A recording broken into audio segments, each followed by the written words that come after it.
legislative update. It looks like we have Zach online. Are you there, sir?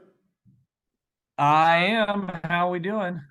We are doing fantastic, and we'll be doing even better when the legislature closes. So what do you got for us? Oh boy, so will they. Let me tell you. Holy cow. Well, it was an interesting deal. We're more than halfway through session now, I can tell you that. We've made it through the first round of cutoffs, which technically means that if a bill didn't get out of its house of origin, it's dead, but it really doesn't mean that. It means that they've deemed several bills kind of sporadically necessary to implement the budget, one of which was the 1670, which is your going from 1% to 3% on your local property tax levy. I don't think that one will pass, or I don't think it'll be pulled, but it is still sitting in House rules. An interesting comment to that. I mean, you guys can look up bills. I'll give you a couple that where we've watched kind of through the session here that happened, but an interesting comment this year. As you may or may not know, Speaker Chop stepped down here about 2.5 years ago, and Speaker Jenkins came in the House. And what has happened is right after Chop stepped down, obviously we went into the COVID lockdown stuff, and everything went online, and it was all done remotely, the whole session. And when Chop was Speaker, what you would see is if one of his members in the Democratic caucus came in and said, "Hey, I made a deal with a lobbyist, with somebody, with whomever that might be," what would happen is he would say, "Okay, this is your sword to die on. We will stand behind you as a caucus. You made a deal. This is your problem. Fix it, or make the deal, or go with it. How are we going to deal with this?"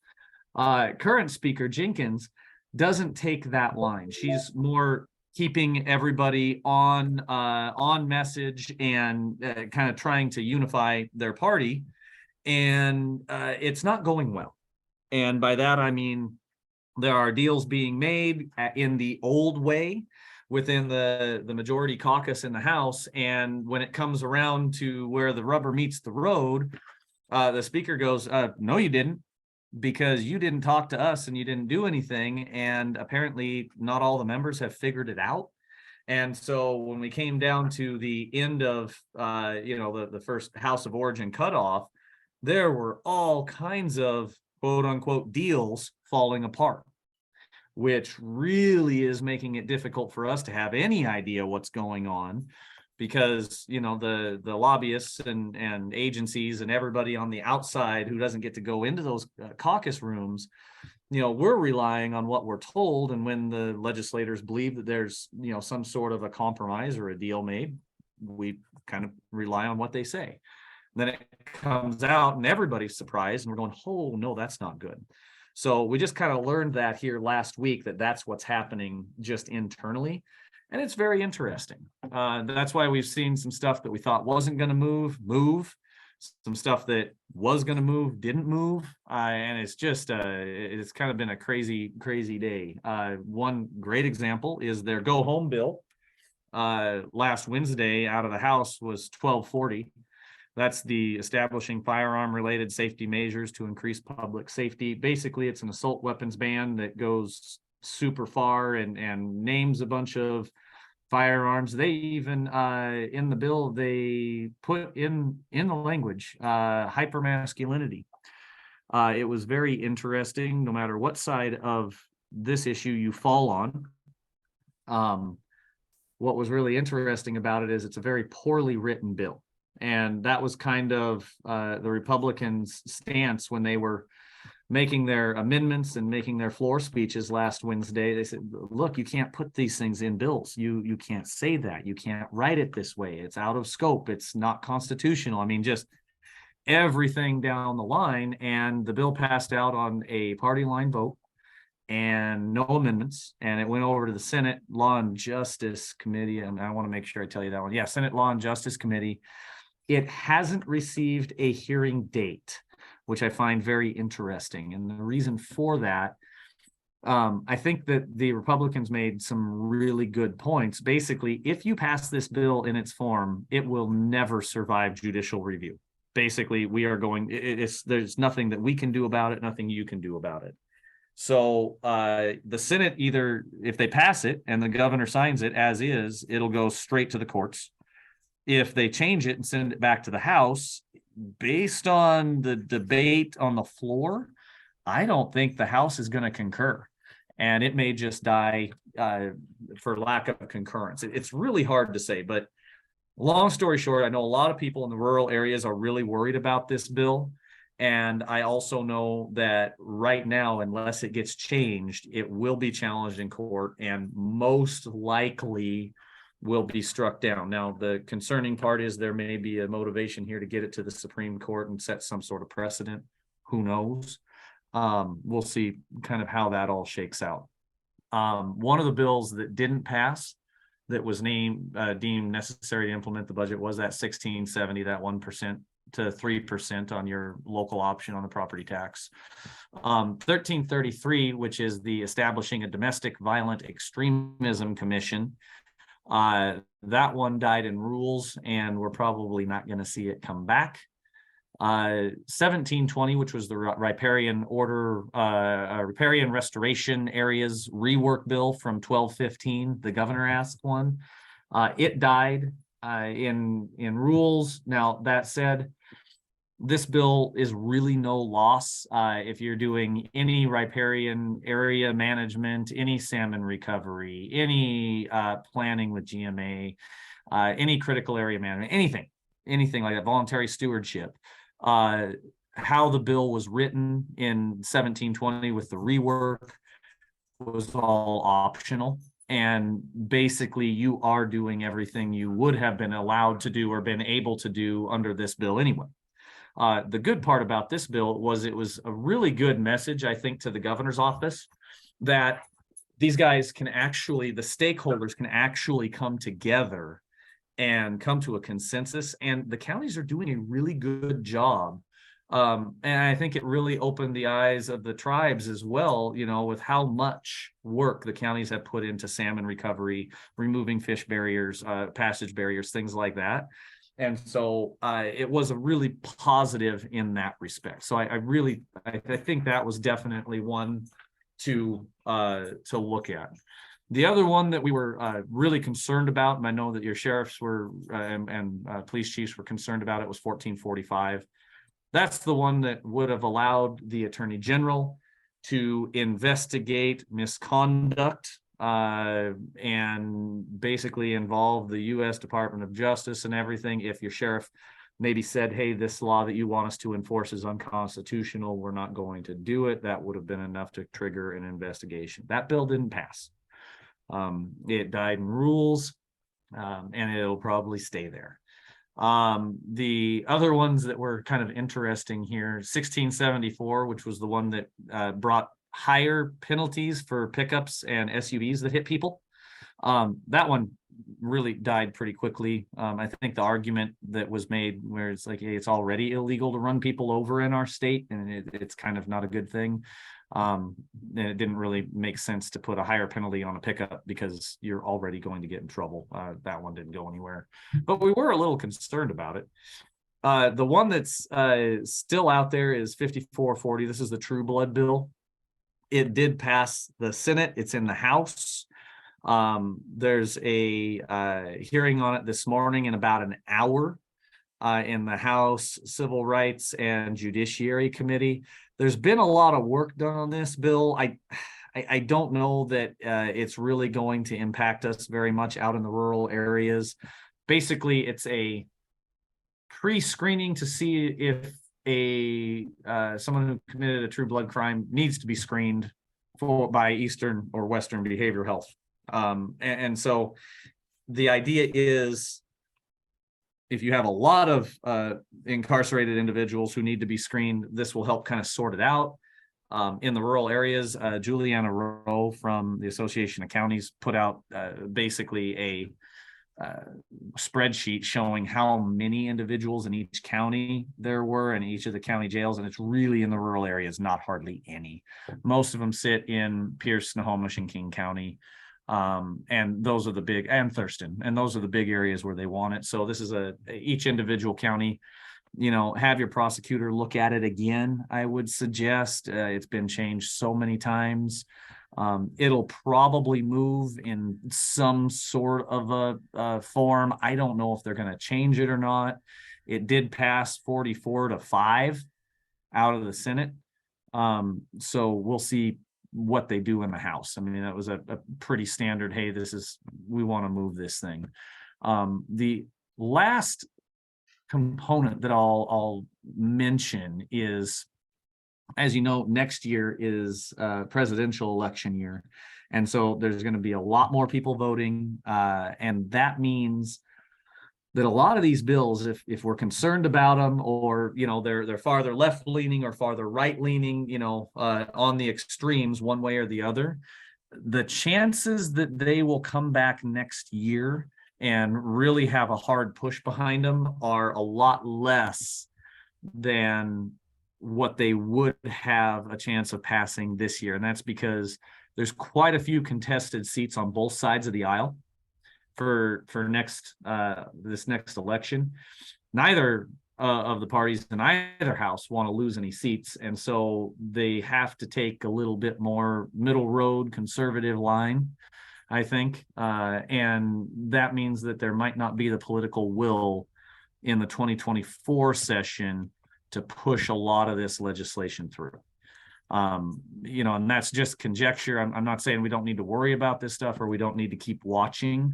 However, that is kind of the feel that we're starting to see, is if it doesn't move this year, chances are it's probably not going to move next year, or they're really going to have to maneuver to get some of this stuff done if they want it to go.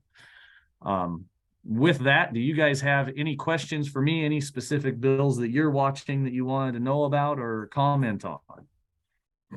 Commissioner Anderson, do you have anything? Yeah. Do you want to talk about House Bill 1216? It looks like it's made it through the House and over to the Senate. Are you aware of that one, Zach? I will. Let me see. 1216. So that's your clean energy siding. Yes. That one's in the Environment, Energy, and Technology Committee right now. It passed 75-20 out of the House. I don't know that they're gonna see a lot of changes on this one. I know that the bill as it passed works with the Department of Ecology, and it directs the Commerce to establish a new program for the designation of energy, clean energy projects across the state. So, I think that this one has a fair bit of movement beyond it. We'll see. I don't see any reason why the Senate is going to stand behind it. Isn't going to stand behind the House's recommendation. The hearing on it is tomorrow at 8 a.m. If you guys would like to make comment, let me see. I don't think there's any. Right now, there's no amendments offered for it. Not saying that there would be necessarily. What do you guys feel about this bill? Is it something that you can get on board with, or no? Commissioner Christopher, did you want to say something? Yeah. I have a cheat sheet on this that I was going to pass out this morning, and I have paper copies, but I don't have an internet copy for you, Mr. Anderson. Essentially, the sub got passed out of committee.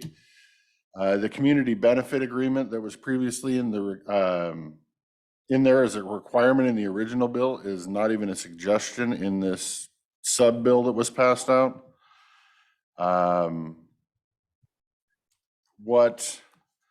The things that got 39 counties at Wassac to support this bill are no longer in it.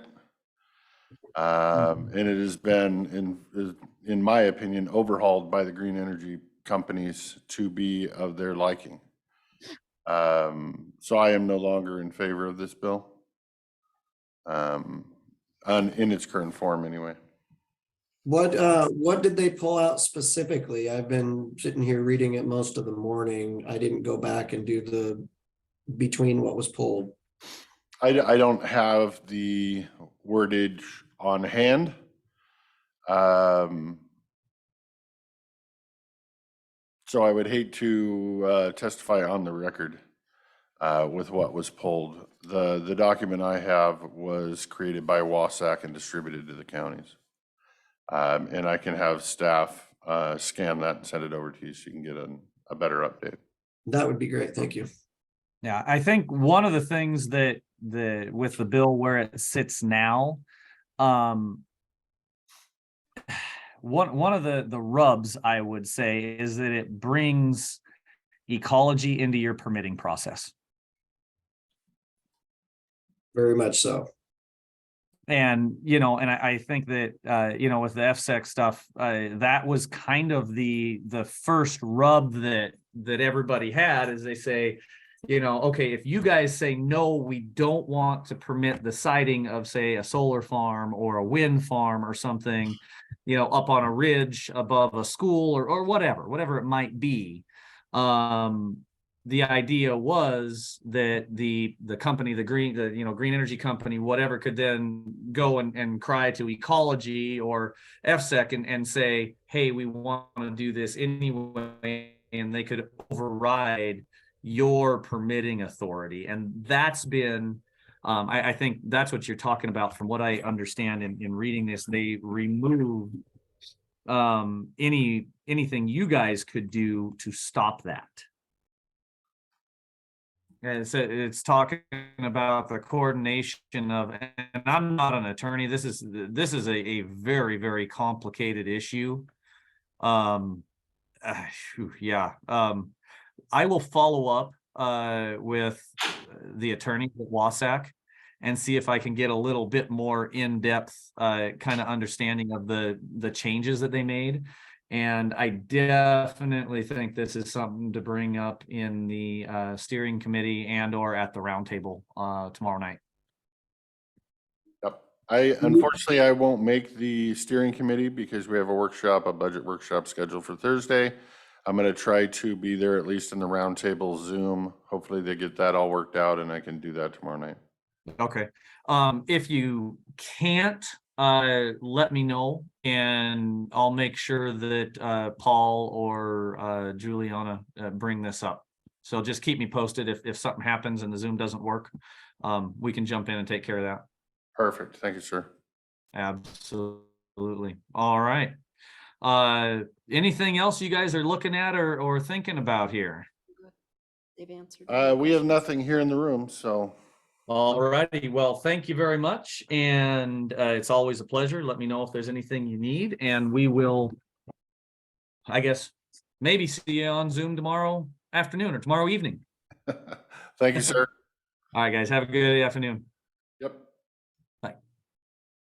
Commissioner Christopher, are you thinking about testifying tomorrow on 12/16? Honestly, I haven't decided yet. Okay. I'm still digesting. I guess I would say I would like to have more professional insight, because the way I read the original bill and the way I read the sub, the problem is I'm torn. I think if this bill passes in its current form, it's better for counties than FSEC is. But God, there's not a whole lot that isn't better than the FSEC process. So, part of me doesn't want to try to throw a wrench in the whole scenario, because it essentially just provides a different path for a group or a clean energy company to go for a permit. And while this one I think is better than the FSEC one, even with the changes, it doesn't mandate that the green energy company go through that. So the green energy company can still just, bounce through FSEC and this thing can be worthless.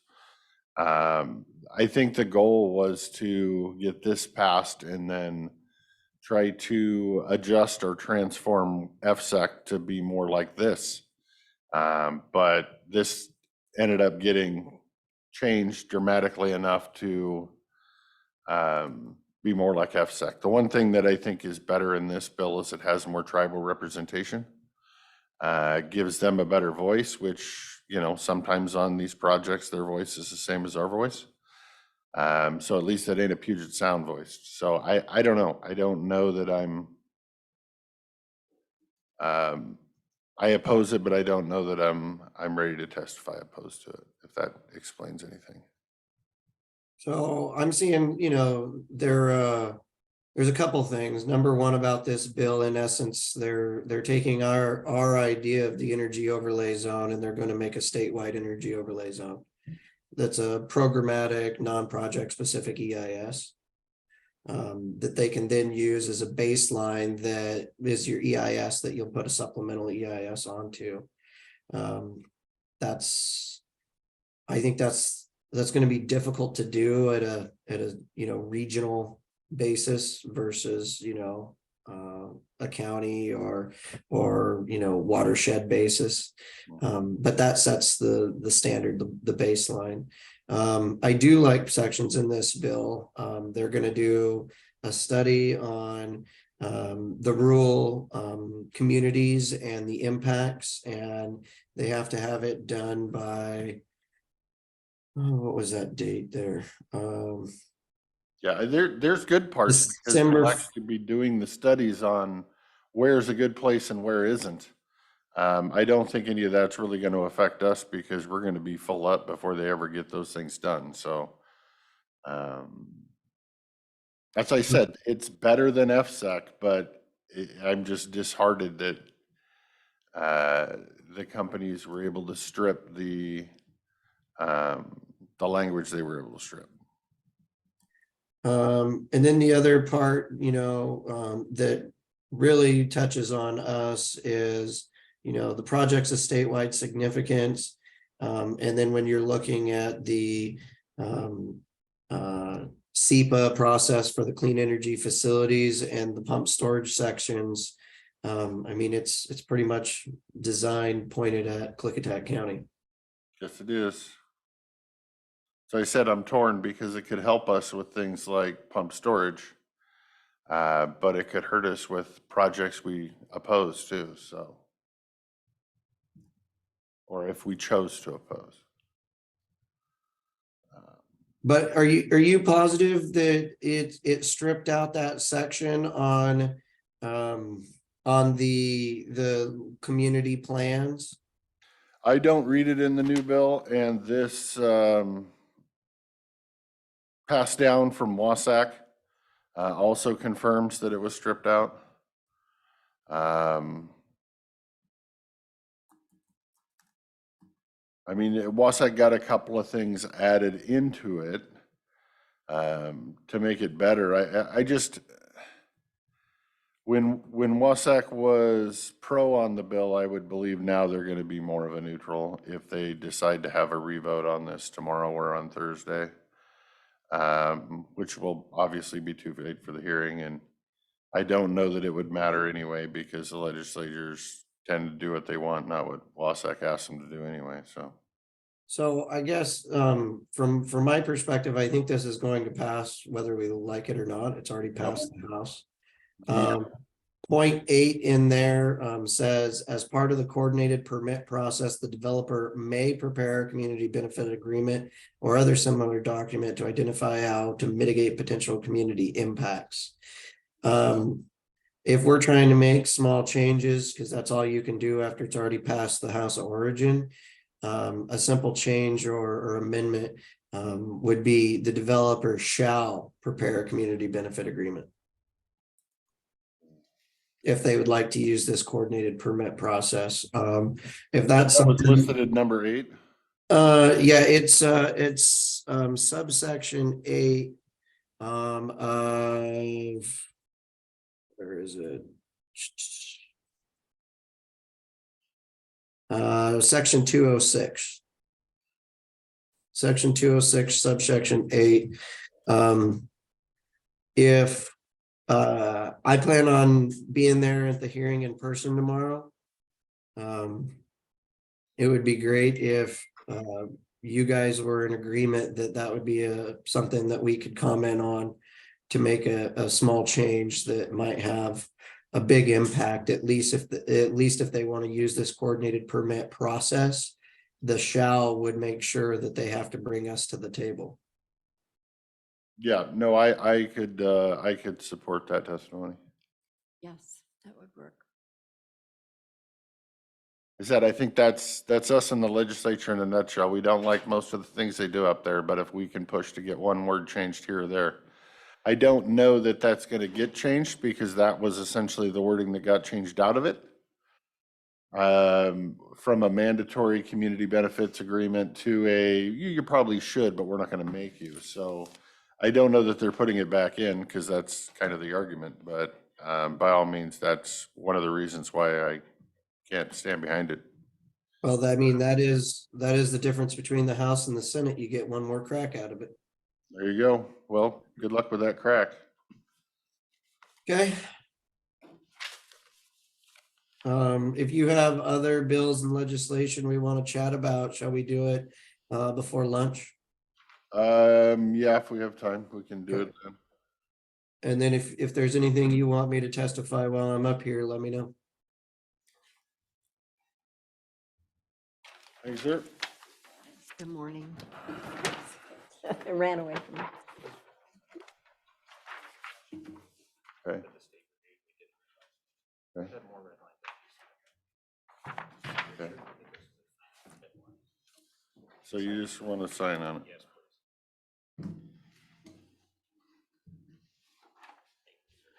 Should have looked at the back, make sure you didn't double your pay on there, and I authorized a pay raise on the back of it without ever looking at it.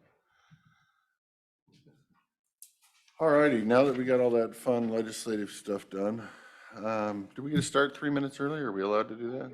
All right, since we're in a workshop and there's only 18 people on the listening session there, we will start our 10 o'clock a little bit early. It's 9:57.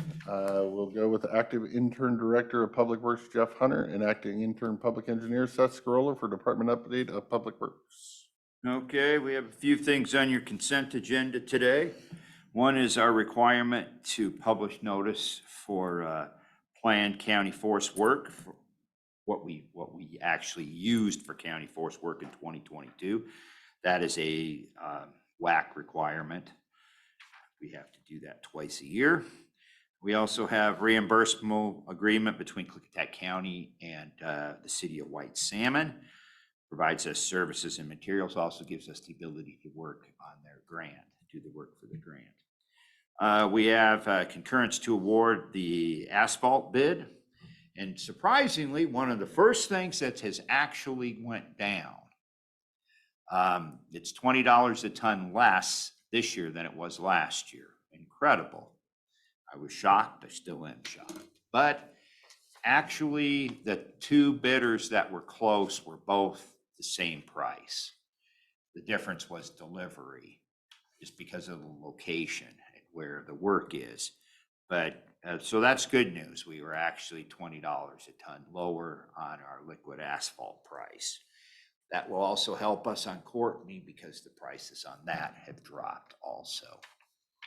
We'll see how long that lasts. But at that point, I'll turn it over to Seth, and we have one pay estimate to Gary Denny. Sorry, I did miss that. Question? Sorry Yes. to interrupt. County workforce, I'm assuming that dollar amount's going to go up because they're working on Bickleton in the next 2 years, correct? Yes. So we're going to get a little bit closer to our Our- max allowable? Yes. Yes. And then we have the one pay estimate to Gary Denny for the floor covering in the conference room and the break room of $9,566.56. On the construction end, the group is still working on their annual visual pavement readings where weather allows them to, and assisting with the water line project at the fairgrounds, which I'm sure Jeff will talk more about that project when we talk about the crews. On the design end, we're still waiting for funding approval from WashDOT. I'm gonna be giving them a call today and find out what is the holdup on those. The last federal project that was waiting approval did get reviewed, so we'll get the new paperwork sent to the board, hopefully next week or the week following. Of course, design work continues on Sundale and Old Highway 8. We're reviewing the 30% plans at this point, approving make sure the alignments are where they need to be and move forward with our environmental and right-of-way purchase. Federal environmental paperwork is being drafted for the Bickleton area paving project and will be submitted, washed out for approval. And other design processes and work continues on the maintenance projects that are upcoming this year. Okay, maintenance. East End, we're doing brushing, grading, and brooming. One of the places we are grading is Sandridge Road, in case we get a call from there. When we can, when it gets wet, we still have issues doing that. West End, we're still reacting some to weather, but we're pothole patching, brushing, and we're working on the water line project. I gave pictures, so as part of your thing, you can see how the water line is progressing. It's a set of different pictures. The first picture is actually at the start. And then from there you go, you could see the thrust blocks and the different connections and just what the water line looks like. So yeah, it's moving forward. As far as upcoming facilities, we are the punch list is complete on this building. We're waiting we had another contractor come through last week. We're waiting for their estimate on the HVAC system. They said they'll need a week or so to put together their numbers. Other facilities projects, we opened bids on the Pioneer Center and Courthouse. We'll be bringing those forward next week. Jail replacement, we're still working on. Superior Court, we met with the prosecuting attorney, we met with the judge, the courts, the clerk, and everything last week to discuss the move. And we decided not to move the jury trials out. There's a way that they can postpone them and they can reduce one jury trial a month, which is they do anyway. So that way we're not trying to set up the room downstairs, which is quite a cost to do that. So we won't be doing that. And so we're actually getting ready to submit our package to DHAP for review for that grant. We talked about the water line project. Juvenile is still moving forward. Courthouse, break room, hopefully next week it'll be available. If we get, the countertops got pushed off another week. They're just busy. The contractor is, and then the radio tower, we're opening bids tomorrow. And then that's the last on a small works, and then we'll know where we stand on that. Other issues, follow-up issues, we have quite a list this week, but we'll go through them fairly quick. Gravel roads, wanted to talk about that. We've received some complaints in all three districts, and they all vary the same depending on where you are. But we've looked at the roads, and what's happening is we don't put restrictions on gravel roads typically. We'll put restrictions on if a timber company tears up the road, then we'll tell them you either fix it or we'll shut you down. So we have had logging off Canyon Road all year, and it's a paved road and it's fine. The freeze thaw affects the asphalt roads when the frost is deep and we have a really cold freeze. We haven't had that this year, but it's been detrimental to our gravel roads, and that's why if you're receiving more complaints, that's why you would receive them. We looked at a road on the west side that we had gotten a complaint about yesterday, and what it is everybody knows we get frost almost every night, but it's only freezing maybe an inch, and then it thaws out and it turns slimy.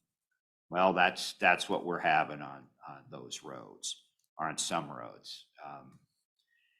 So we're working through that, but there's really not much we can do. I mean, we'll fix some of them, we'll grade the potholes and everything else, but that's just the way it is this year because of the weather. It's been long, freeze every night, on the afternoon, and they turn into slime. Just the way it is. Okay, safety grants. We wanted to talk about that. We'd like to apply for the safety grant. That's coming up with federal highways. We actually, the safety grant is done in one grant, but it's usually 4 or 5 pieces. We're proposing 4 pieces for a total of $1.1 million. There is no county match. It's 100%. And if you followed what's going on, the big talk is that traffic accidents and fatalities have gone up. So they're really pushing the safety money. One of the things we want to do, we're proposing is $100,000 to update our plan. Our safety plan, we won't do it. We pay a consultant to do it. We're kind of unique just because we're one of the first counties in the nation to have our small rural counties to have our own safety plan. And actually, we've got more money than any other county in the state in this granting cycle. So we'd like to continue. It also helps us replace our signs and upgrade our signs, because I think that's coming also from what we're hearing through our legislative updates and stuff. They're looking at 3M, and anytime they start talking to 3M, that usually means we're updating the sign grading. So we're trying to get ahead of that. Part of $445,000 of this safety grant would be proposed to putting upgraded signing on Pine Forest, Alderdale, East Road, Dot Road, Hale Road, Sand Ridge, and Six Prong. And then some plastic edge line. Again, it helps. It stays on longer, and it's a safety thing.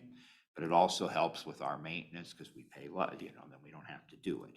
So we're looking at plastic edge line, Bickleton, Hochter, Simcoe, Warner Road, Trout Lake Highway. And then guardrail upgrades on Trout Lake Highway. We've had some issues there. And that's the gist of the grant. How much is the guardrail upgrades? The guardrail upgrades are $370,000.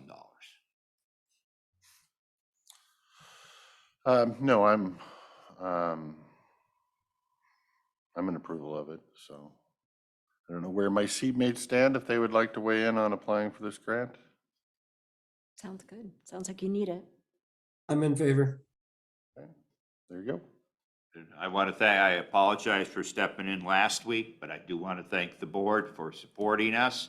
As you can see, we have a lot, as Seth talks every week about our stuff with DOT. We have a lot of paperwork that we have to fill out. I mean, they just don't give you the grants. They make them as painful as oversight. So we appreciate not having extra oversight. Good. Thank you.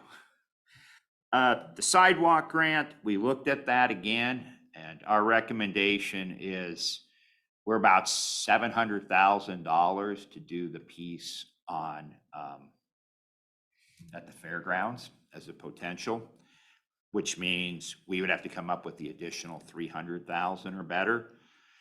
And I still don't think it's very feasible. We'd be competing with Sharon, and I think the bus stops is probably a good idea. Our recommendation is we don't apply this time.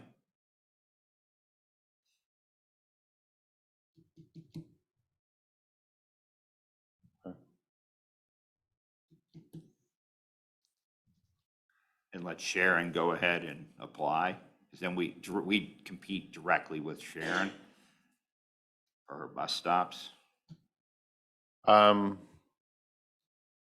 Input from my seatmates? If you think you would not be successful on that fairground one, then I would suggest letting Sharon be successful. If that detracts. Yeah, the reason I don't think we would is because it's the back end, and there's the city's annexed in more of the road.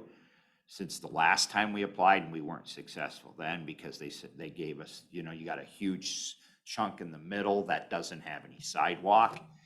And now the city has, that is increased. So I don't think they would support it.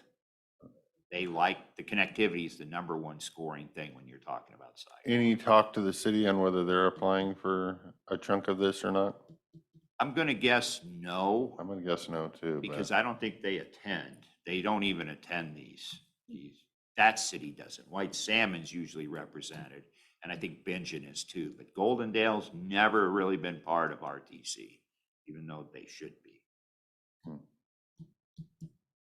welcome to Goldendale. Plus, it's Med grants, so technically, they don't have the ability to manage that grant. It'd either have to be done by WashDOT or done by us. Well, I think some of them have gotten disheartened because they're competing with the city, with Clark County. Yes, it's very Tough for them. disheartening. Yeah. Very disheartening, because there's not, we get very small piece of the pie. Yeah, but never quit. No, fighting. no, we You won't always quit. have to fight. It's disheartening when somebody quits the fight. No, we won't quit. So, yeah. We just have to come up with good projects. Well, that's the thing. It's projects that we can feel that are useful to the community and not just spending money for the sake of spending money. And, you know, Sharon does have a good project. So if that's where we want to go and we all want to stand behind the Sharon's project, then I'm fine with that. In the long run, is there other ways to encourage the city to start thinking about that so that we can get to it maybe next time? Well, I can reach out to Munyon and talk to him. And then, I'll come back to you guys, because ultimately the county it would be a county project in the city. They would have to pay us if there's anything extra on the feds. And there would be, because unless they start giving us more money, it's going to be a heck of a lot more than, $400,000 to do that. That's what I would suggest it needs done. It does. It's a big line item of business on their updated parks plan. It's just, I think we gonna need to reach out, partner, hold their hand, walk them through it next year. And a little more preemptive than last minute type stuff. And at least make them tell us no. Yeah, we'll reach out. I'll reach out to Pat and start the conversation. And then if we can get RTC to maybe give us a little more money to make it more feasible. Because I know this, I don't know how the city sits financially, but I don't know that they're going to want to contribute $500,000. Because for the most part, most of the money is going to, it's going to be in the city. It's going to be spent in the city. So then it's an interlocal between the two governments, but it's doable. I mean, there's definitely doable, and it's an important link, and I think it would score very high. I think we would win that. It's just how much money is it going to be? So.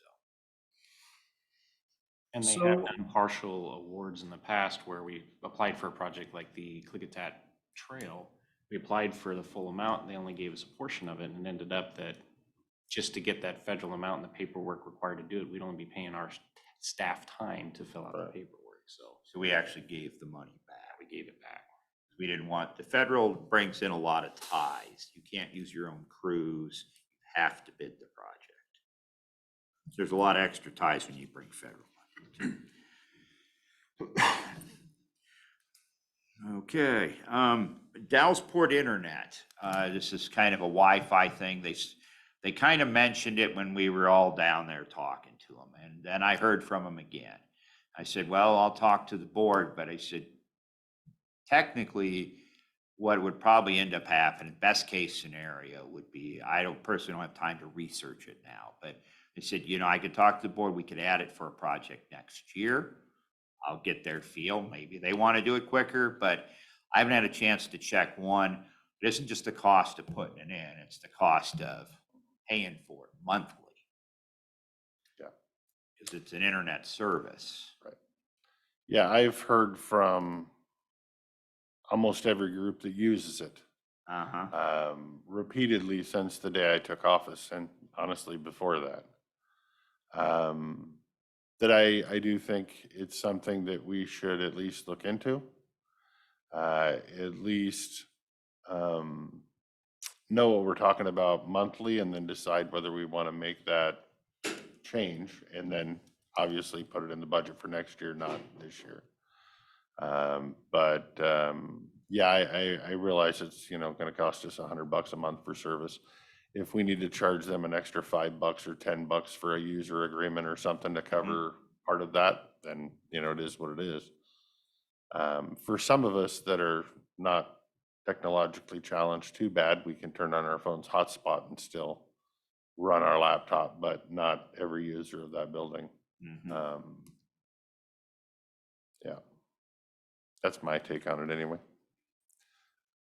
Opinions, do we have consensus of the board to have Jeff look into this, or am I on my own on this one? No, because I hear from them too. That's a passion.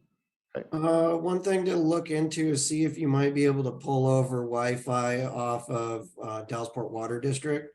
It's close enough and you might be able to just set a link up so you don't have to pay monthly. Okay, we'll look at that.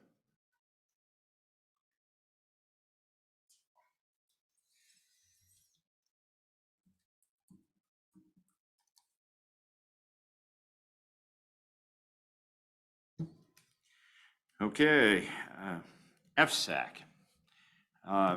We are charging them the $25 as we had talked. It's been brought to our attention.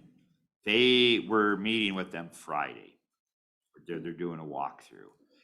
Our room downstairs is set up for Google Meets. They do not operate in the form of Google Meets. They use Microsoft Teams. It's right here. Nope, he is not. Surprising. But anyway, they do not use that. So there may be additional cost to do that.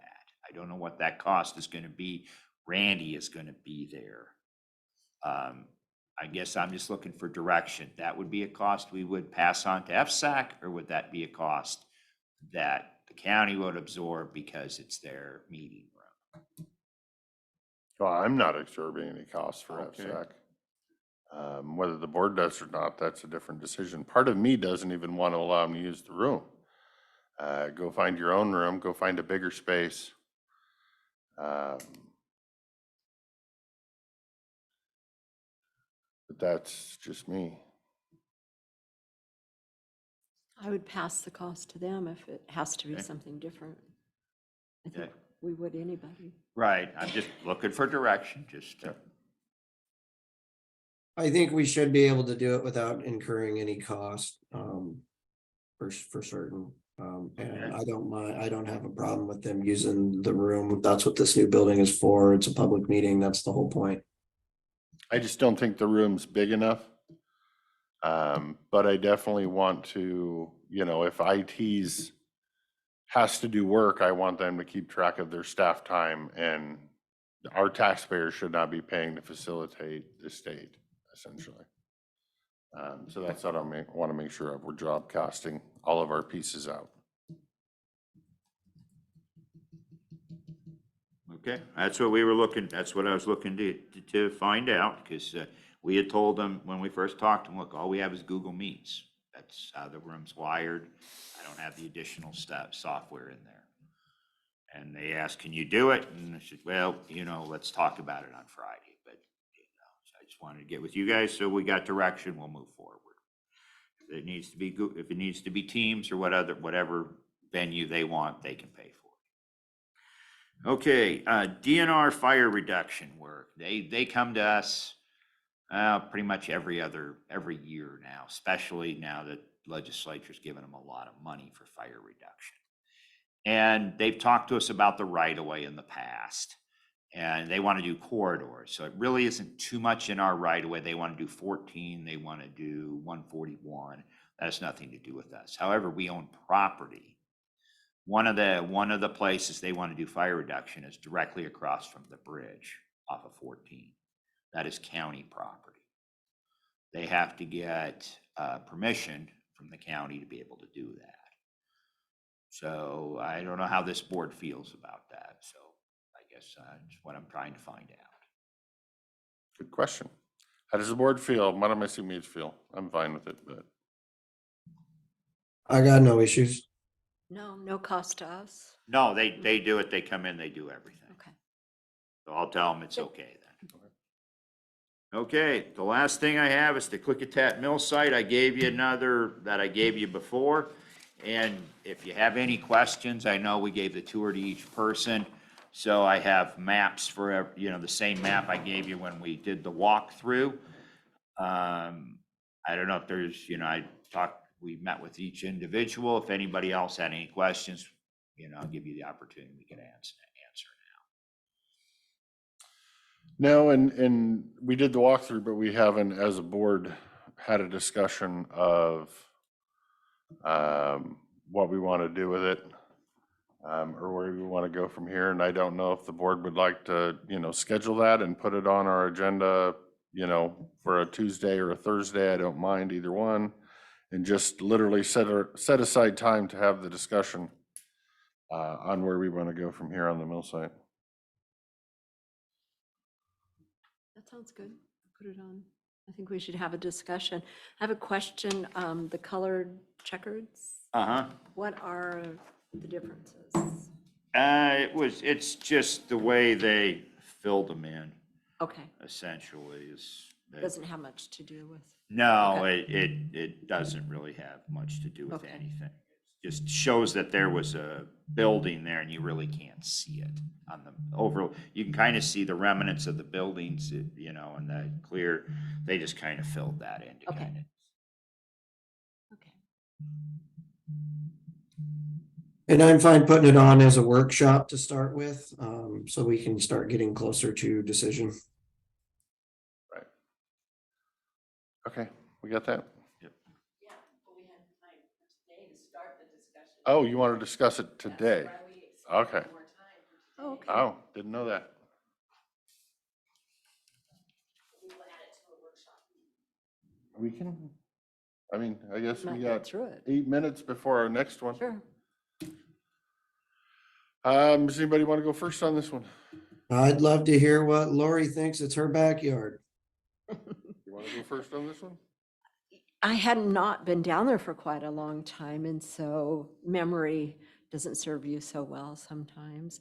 A lot more pavement than I remember. And with setbacks on the stream and stuff, I'm very interested in hearing from Margaret Newman when she comes in this week for what their ideas are for that stream. That's going to drive a lot our decision, I think, in the future, what's going to happen there with the stream. I'm very interested in at least clean water being provided back to the community if we can get that done through the PUD. There's an option there for that. Other than that, we're going to have to deal with that building. And I know you guys have looked at that building with potential asbestos problems. It's a tough piece of property. Mhm. So what did you guys think when you went for your walks? I'll go next. It is kind of what I expected of it. I guess my big worry about us doing stuff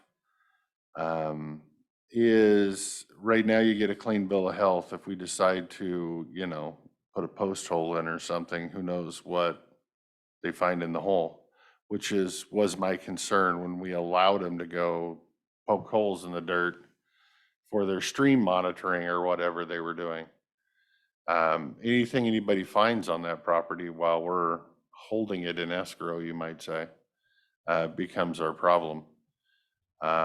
So I'm personally not a big fan of authorizing work to be done on the property until we've decided what we're doing with the property.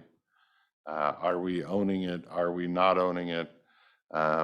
If we're not owning it, are we trying to, list it in auction as one piece, or are we going to subdivide it up so that the PUD can have the little PUD piece that it needs for water, and then, or what? But I guess part of me, I'm not interested in a public-private partnership. I think that works really great for the private entity doing it because they're subsidized by taxpayer resources. So I'm not interested in that. I'm also not interested in, just holding on to the property. And I'm also not interested in digging a bunch of holes while I'm the one that has to pay to correct any problems. Now, whether the board thinks, if the decision is to, allow the treasurer to auction the property like any other property, do we tear down the building, or do we try to dispose of the property without spending the taxpayer money to tear down the building? I think there's an argument both ways on that one too. You can always put it out to auction, and if nobody takes it, then you tear down the building and put it back out again. If it's not going to be a very expensive project or a property to buy, I think. So whoever wanted the public-private partnership, if they wanted to buy it and build there, have at it. To me, same deal. If the watershed people want to redo the creek, I think that would be good for the river, but I also don't want them to redo the creek while I own the property, because if they pull out a piece of cinder block and some ooze comes out, then I'm in charge of the ooze. I'll happily sell them the property for $1 and they can do whatever they want with the creek, but that's kind of where I'm at. Mr. Anderson?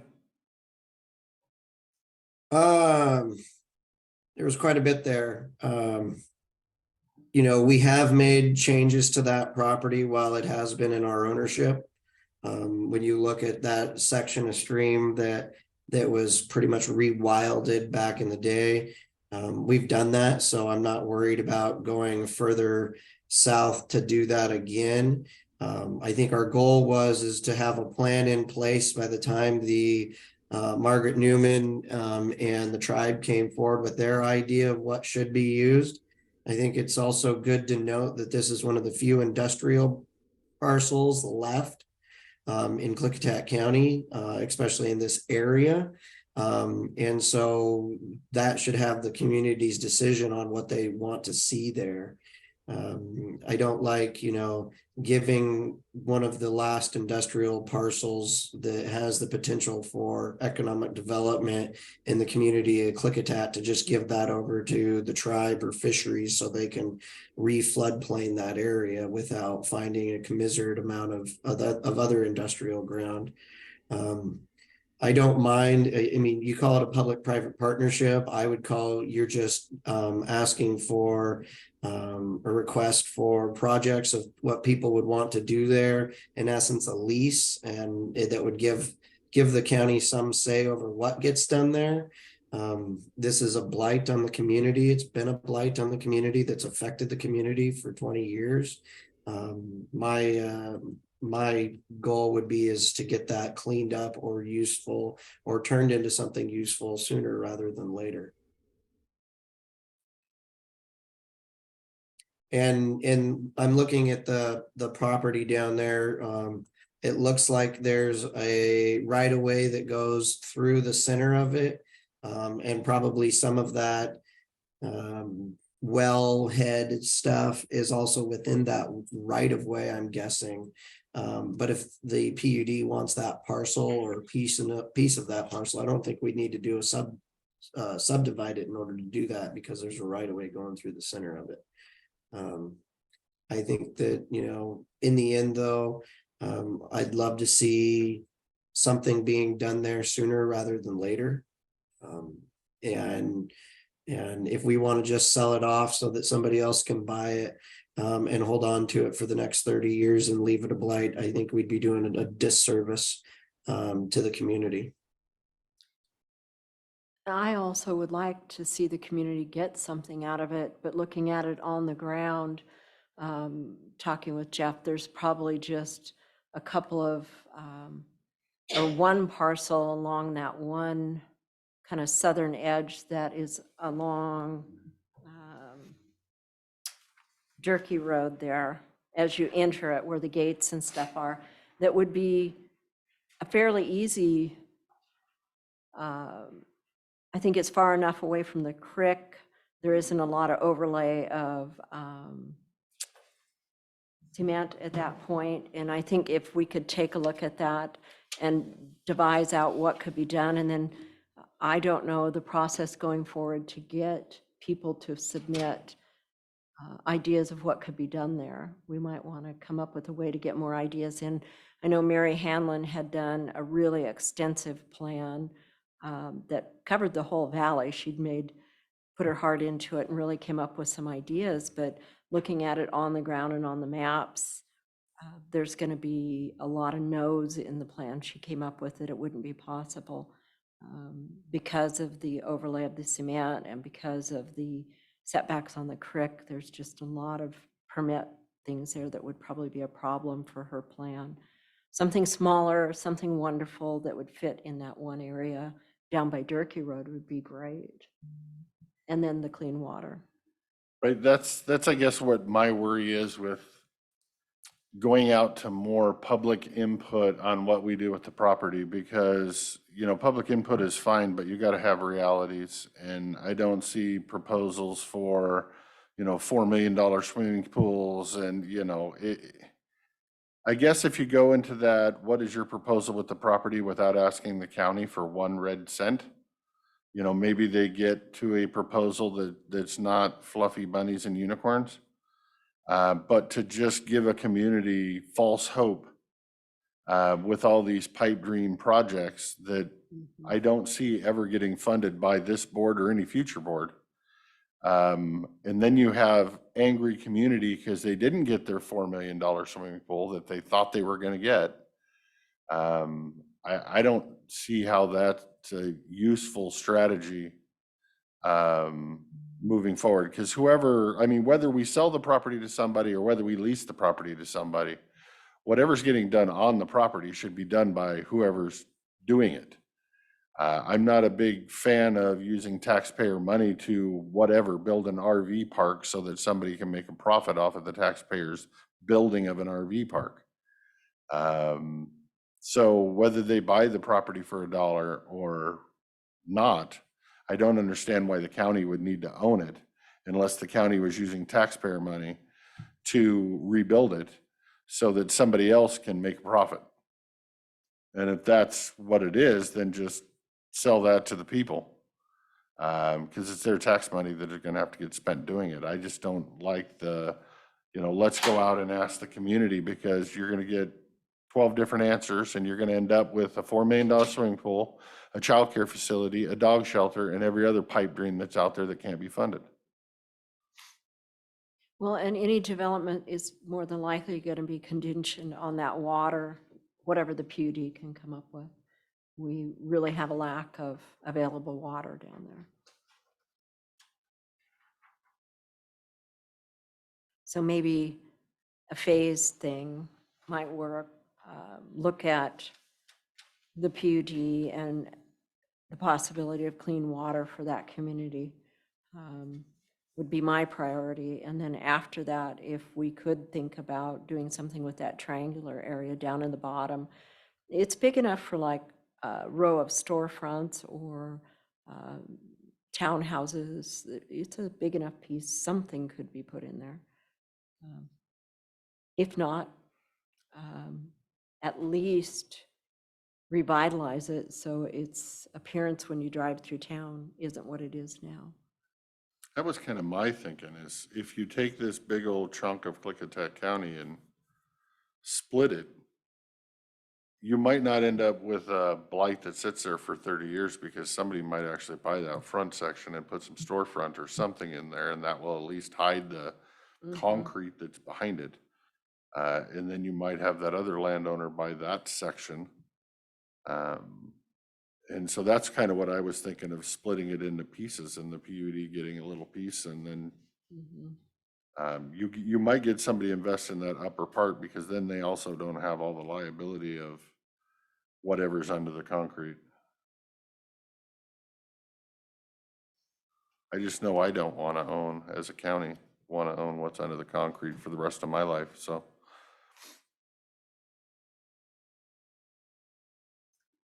Anybody have any ideas to move forward?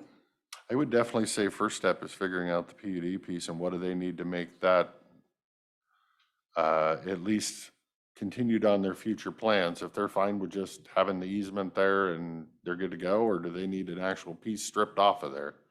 I'll talk to Jim. And I mean, that seems like uniform consensus between the three of us. The rest of it's still kind of messy, but Okay, I'll talk with Jim and see. okay. Anything else, Mr. Anderson? I would, as I've been saying for a couple of years, it wouldn't hurt to put it out there and see if there's any businesses or companies that would want to lease it, and if so, for what purposes. You might find somebody just wants to use it as a storage location or a place that they can store their equipment for their business, that would at least get something going on down there for a while. Right, but I guess my question is, why lease it if they can buy it? I mean, why would you not sell it? If somebody's interested in using the property, why would you not sell it to them? Why lease it? The county would retain some semblance of what actually ends up happening and occurring there.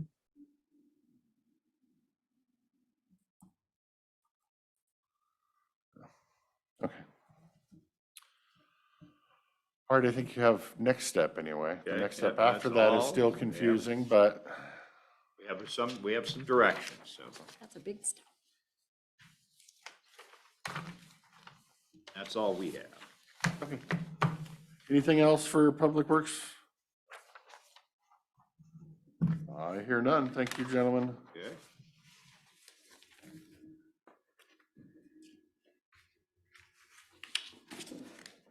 All right, next up, 10:36, we will move to department update from Economic Development Natural Resources Director Dave McClure.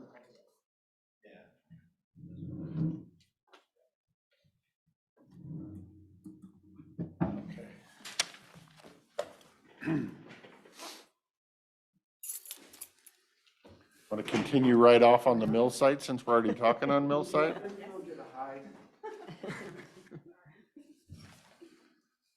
Good morning, all. Good morning, sir. Yep. I see a new face, probably should start with that. Yes, exactly. I heard rumors there was strange people walking around the building and nobody knew exactly where they belonged, so I finally figured it out. Did I?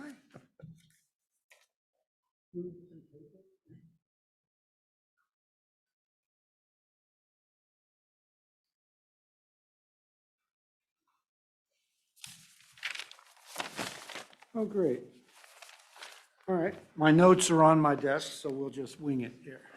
Okay. Wing so- away. But we did plan to start out with introducing you to Chelsea Jones. She's our new economic development specialist, started at the end of last month, the 21st? Yeah. Welcome. Thank you. Would you like to pan that little camera around, Lee? Richard, could you change places with Chelsea for right now, please? That would be- We don't want to see any more Richard anyway. Yeah. Yeah. So Chelsea is from Klickitat County. She grew up here and resides here. We're very fortunate to find a local person who's interested in a job and has a background that will work. Okay, good. I would say right now, starting out, one of the things that Chelsea is picking up is childcare. So she's going to be, the department is not the lead on that, but she will be our interface on those efforts. Another area where we're looking at Chelsea picking up is broadband. So she started working with McKed on that broadband planning grant. Another area where she is going to be working is on tourism, her degrees in recreation and tourism. So we'll put that to use. Affordable housing. We're behind the 8 ball, and we got on a couple of grant programs we got some committees to convene and that sort of thing. So bring her in and get her involved in that. And what to start off with, one of the projects, and you might provide the board with an update on that, is Richard had put together job fairs at the high school prior to the pandemic. And so we're picking that up again, and she's been working with Goldendale High on that project. When you do those job fairs, do you reach out to the unions and get them involved? Because I've talked to 3 of them now that would love to come do help and be in job fairs in the local high schools. Not previously, no, we haven't. We haven't included the unions previously. Typically, this one that she's doing is gonna be bigger than what we've done in the past. We tried to do one big one in White Salmon, didn't quite work out, but the one in Goldendale, in the past, we've done 5 or 6 businesses, and we typically get 20 to 30 graduating students that are looking for full-time jobs right out of the gate. But this one that she's doing, she's gonna incorporate all of the high schools. Well, I don't want to steal your thunder. Oh. But she's gonna include all of the other high schools like Klickitat, Glenwood, Bickleton, and we're trying to get them to come all to come here to Goldendale. So I would suspect that the student count would probably be around 40 to 50 altogether. So, but that is something that we could do, is reach out to those unions and Yeah, please a do, little touch back because with you. the laborers and iron workers have both expressed interest multiple times in coming and giving presentations, because they need to up their workforce as well as the gray hair generation retires. So I think the students would benefit from hearing what all their options are, and then they can, choose going forward. But yeah. And so any additional stuff to throw in on that? No, basically, we're just inviting all of the school districts, and I've been in touch with them, and we've decided on a date in May. And now I'm contacting businesses to see who's hiring and who's interested in that workforce. County's hiring. We need a booth at your work fair. All right. And anything else for Chelsea before I move on? No, other than Has welcome. Chelsea reached out with our business list that we created during COVID? Does she have access to that? Yes, and I might touch on that a bit with the next topic, in that we've got 2 small business grant programs that are open. So first is the hospitality small business grant program, primarily targeted restaurants, wineries, lodging facilities. That application portal at Commerce opened this morning. We've been in contact with the 2 chambers of commerce, and they're promoting that. And then we were talking this morning to get that list and pull out the hospitality businesses and send some emails, make sure they're aware of it. The big issue for both of these grant processes is the unique business identifier, SBA's new business number. Used to use DUNS, but now it's the UBI. Businesses can apply without having that number in hand, but they need to have it in place to be awarded the grant, and that process can be lengthy. It can take up to 6 weeks. You were on a video yesterday regarding that, so we need to get that going. The other, and that's COVID-related impacts. The other grant program I talked to the board about before last week was the disaster loan program. That is open. The application portal is open. Again, businesses can apply, but they'll need the UBI number. That grant program application portal closes the end of this month. I have been in communication with the PUD, with Jim Smith and Brandy. They're not aware, off the top of their heads when I talked to them, they weren't aware of prolonged power outage, for example, that has impacted businesses. I talked to Mindy at the Chamber of Commerce, and she brought up a freeze that's, for example, impacted the senior center here in Goldendale. So she's going to be checking with businesses who may have experienced flooding and costs associated with the freeze. That would probably qualify. Spoke with Jeff King at Emergency Management, and he also wasn't aware of a really impactful natural disaster or man-made disaster that's affected businesses. So I'm not sure how many we'll have that apply for that, but just getting the word out. That grant program it's got a significant amount of potential in terms of funding it. As it gets limits are like the lower end is $500 and the upper end's $1 million in terms of what they could fund. So I found my notes.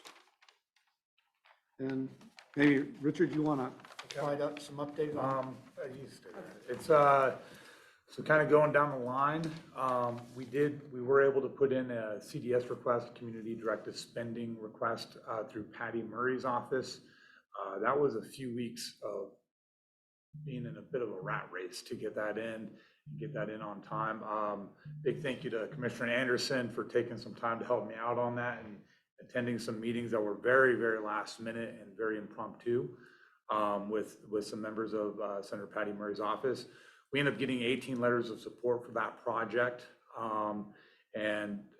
Before, I wasn't able to get a lot of traction going with our point of contact from her office. And so we ended up diving in. There's 9 subcommittees and conservatively 46 different programs that I researched on which one to fit our project underneath. But we were able to, after much wrangling, we were able to figure out the proper one. And then so that one has been put in.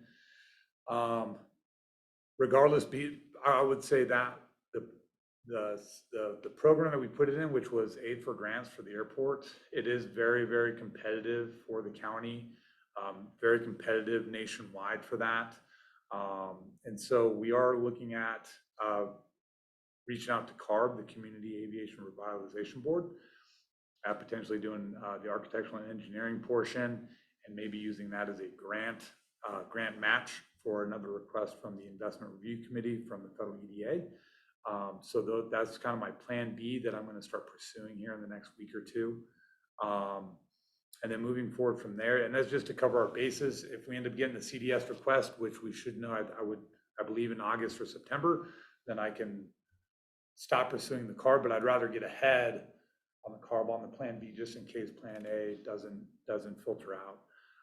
Goldendale, as a reminder, we had assisted both the chamber and the city in pursuing the Small Business Innovation Fund grant. They ended up getting just above $1 million, so I would say about maybe 1.1 million. 200,000 for business accelerator program, $900,000 for an incubator space of 10,000 square feet. The city is moving forward with that, and the city is going out to contract with the person they've selected next week, I believe. We continue to maintain close contact with the city manager, Pat Munyon, out there at the city. And anything he needs, we're here for him. So that's promising. That deadline for that is going to be May 31st for them to complete that building. Moving forward with the workforce development project. So originally, I don't want to say kind of going around in circles on this, but kind of we're pursuing the job skills program with a couple of different aerospace companies over there on the west end, but you're only allowed 2 requests for every 5 years, but it's working at per biennium. So we could have got a request in by February 28th, but we would only have a couple months to execute the contract, if that makes sense. And so, but we want to do a bigger program. And so some folks from Commerce have reached out and they said they have some additional funds for the state revolving fund loan, or SRF funds. And so we have the same timeline, but we're going to squish it down, make it smaller in nature, and then try and plan something bigger for the next biennium, if that makes sense. So that's kind of the thought process on this, because again, with that JSP program, you're only allowed 2. And I don't know if they allow it 2 for every 5 years from the first time you apply or the second time you apply, whether or not you're gonna that 5-year time period begins.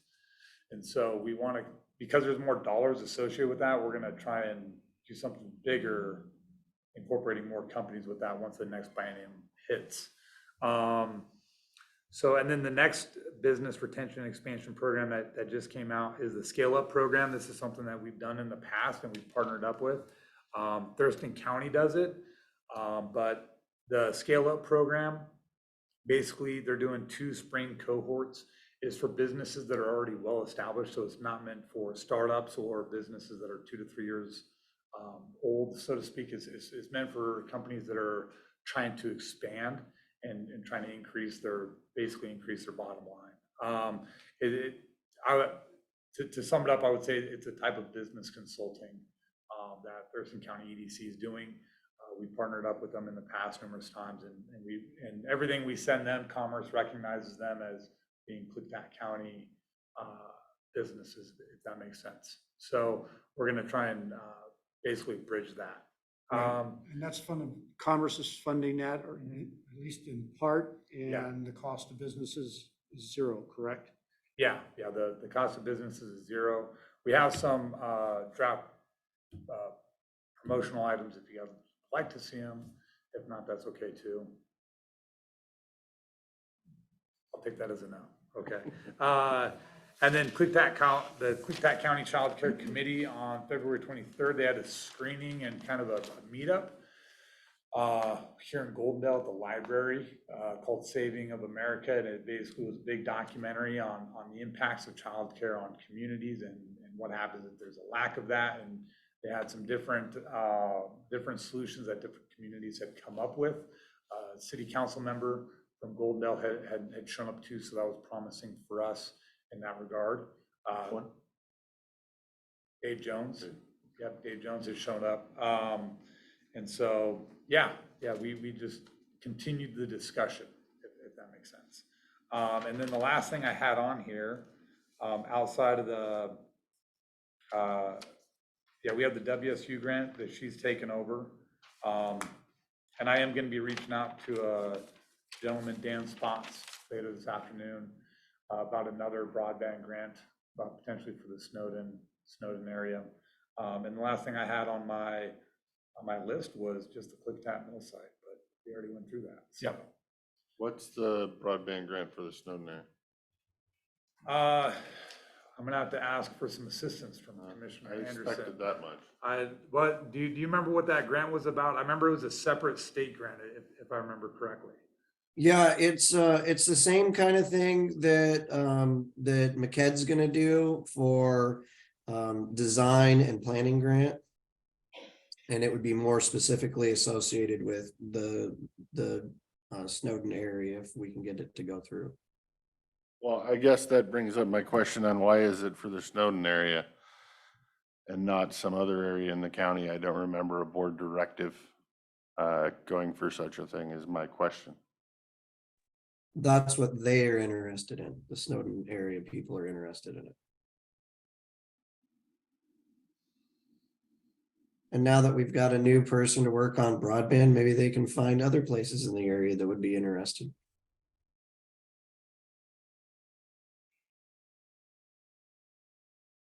Yeah, so we're still, as you can tell, we're still scratching the surface on this. And so we still need to figure out more on what the community council is thinking out there with our point of contact with Dan and what that's going to entail and everything. So. And the other idea is to do some planning in the area where we hope to put in a bigger application next year for the groups or the private companies that actually want to expand with fiber optics and the areas where they think it pencils out. And so what you're doing is you're getting ahead on a little bit of a head jump on that for planning, so that when you do apply for the grants, you can say, we've got a planning grant, we've finished our planning grant, now we're applying for construction, and hopefully you get extra points. I understand that. I guess my point of clarification is that it needs to be a board directive, not a commissioner directive. So all of those things or all of those projects or all of those side things we have staff working on should go through the Board of Commissioners and get a vote on whether that's where they're going to spend their time. And that was what I was trying to make clear. Just a note with regard to Snowden, McKed's been coordinating a regional broadband effort for a number of years. And the Snowden community members and representatives have been sitting in on that process. They're the only community in Klickitat County so far that has been actively engaged in that broadband discussion. And I think this grant opportunity has just popped up, so Yeah, it's not like we've made a lot of progress going down a grant. I think we're still trying to figure out and what that- it is. Yeah, and I would also like to add on to that. Commissioner Anderson, it just assisted me with some of the contacts out there with the community council. Just from his previous work, before he became commissioner, he was in charge of the broadband. So it's, yeah, all stuff that literally, even before coming in this morning, I was talking with the community council on when they would like to meet up today to figure out what is going on with this. So, but it is something I want to let you guys know, just know that it's out there in the universe. It is. And I've sat in on other community councils, so Chelsea has her job cut out for her. I know Trout Lake has that on their passion list too. So I'd be interested to see what you learn, how many would like to sign on to get moving with it. I'll definitely research more. Yeah, and I'd reach out to all of them because I'm sure you'll find it in Lyle and High Prairie, and I've heard of there's it, more Lyle. communities than one.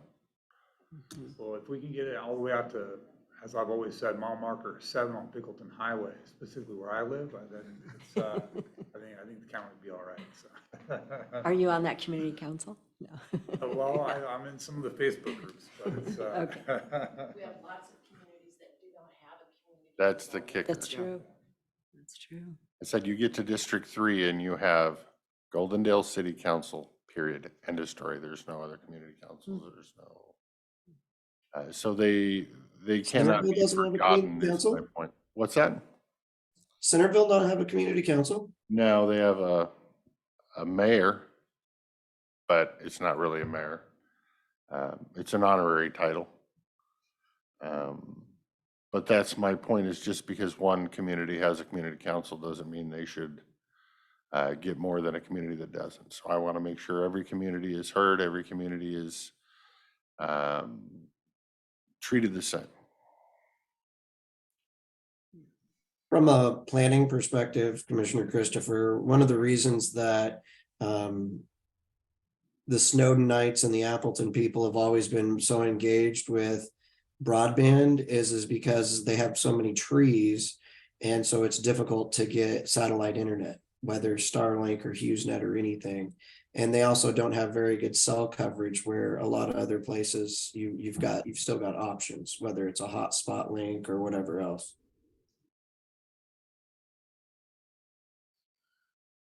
One last thing, if it's okay with the board, I'd like to pivot and say that there has been a lot of turnover at USDA in regards to personnel. And so we're continuing to maintain contact with them, especially in regards to the different grant programs that they have for business development and infrastructure development out there with USDA up in Yakima. I did make a trip up there a couple weeks ago and met with the new person. Her name is Princess. So I'm not going to say her full name, but it's Her name is Princess. yes. And so, but she seems pretty solid.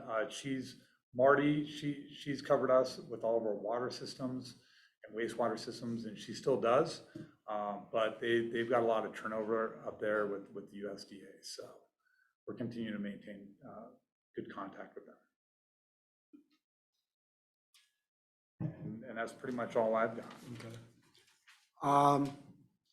I think the board got a letter and package from the Department of Commerce related to the Associate Development Organization designation for the county. That happens every other year. And so unless you're direct otherwise, I'll work with Lee and prepare materials for your consideration to designate KCPEDA as the Associate Development Organization for the county. Hopefully we have until mid-April sometime, but so we should have it on your agenda within, if not next week, the week after. I think another thing I want to touch on is legislation that's moving. I spoke with the board about House Bill 1717, the Associate Development Organization Innovation Grant. I think that's we're expecting it to be a $75,000 grant. for the ADO to come up with an economic development project and help to fund that project. That bill was co-sponsored by Representative Corey. I was in communication with both Representative Corey and Mossbrucker. They supported passage of, I requested, and they would have done it anyway, I think. They supported passage of that. So it's now in the Senate. Unless the board directs otherwise, I'm going to continue to support that, but I haven't been very active this legislative session. The House Bill 1267, the .09 funding, that passed the House, and this morning it's in executive session, I think, or a hearing. It's a hearing in legislative, local government, tribal affairs, and Senate. I did submit a electronic testimonies pro for that. Senate Bill 5229, site readiness. I think it passed the Senate in the House, and I'm not really current on its status, but that bill would increase curbs funding that would be available for site planning for industrial sites, et cetera, from 50,000 to 200,000. That seems to be doing well, though. One bill I did not talk to the board about, and I have not voiced any opinion on this, is substitute House Bill 1783. And that bill would fund a full-time grant writer at associate development organizations to assist communities in applying for grants, pursuing grants. I think that might be interesting for the county in that, when we did the REDS process and other processes, we hear that a lot of these small organizations just don't have the capacity to play the grant game. How do you apply, get the connections to make that work? So it's interesting in that, but it is at the same time a full-time position that is not on my org chart, and I haven't really contemplated. I'm not sure how that worked out. The Washington Associate Development Organization, which we are a member of, supports the bill, but they are not actively promoting. It's not one of their priority bills because the association's focus is on that innovation, ADO innovation grant, and they are not going into for two funding pots there. They basically prioritize. So just make you aware of that, and I don't know what opinion the county has on that grant writer. So I guess maybe I request a little discussion to know which way the winds are blowing. I have always been in favor of a grant writer, but with a grant writer, you have to manage expectations too. Because not all grants are pretty and unicorns and fluffy bunnies. And then there's match, and then there's cautiously optimistic. Anything I think we can do using non-county resources to add staff to our department to help the people in our community, I'm obviously in favor of it. With that money dries up and potentially no longer there, we'll have another discussion. But if it does turn out to be a fully funded scenario, I'll be pushing for the discussion. Okay. Would they be available for all the departments, not just economic? It would be for the Economic Development Association. I've not seen any rules. The bill is thin on details as to what the scope is, but I expect that it's probably, we would need to serve everyone. It would not be a county dedicated function. Right. So even a standard nonprofit I'm working with to do a community cleanup in Goldendale, we have to turn in through Republic for a grant authorization for them to give us trash cans. Yeah. And I'm now waiting 2 weeks for them to finally fill out the 20 questions. And so I would assume that would be what this person, one of the projects on their list is somebody to go to. And yeah. Right, or work with either of the recreation districts on how do they Mhm. get projects, that sort of thing. So, Or yeah. even help the city, or, Yeah. yeah, no, I Until I can see see the benefits rules, though. there, but until I see rules and I see, that it's a fully funded position and not a 50% funded position. So yes, just keep us informed. Okay, so in general, we're interested, supportive, want to see the rules. It's not something that I'm out pushing. Okay. All right. Let's see. That was it, what I had for economic development. Are there any more topics the board would like to discuss? Are you doing natural resources too? Yeah. Okay, then I think my next one falls under that, so I'll wait. Okay, so on natural resources, I did offer the position, that open coordinator position, to someone they accepted, are scheduled to start next week. They are Klickitat County residents, so if you don't mind, I would hold a name, allowing them time to make their separations that need to happen, that sort of thing. So I was excited to get that position filled. When they come on board, I think the focus is going to be almost wholly on the lead entity process. They're coming on where that's been started. There's a lot to learn there and how that functions and get that coordinated. We have started the process for this year, met with the technical committee last Thursday.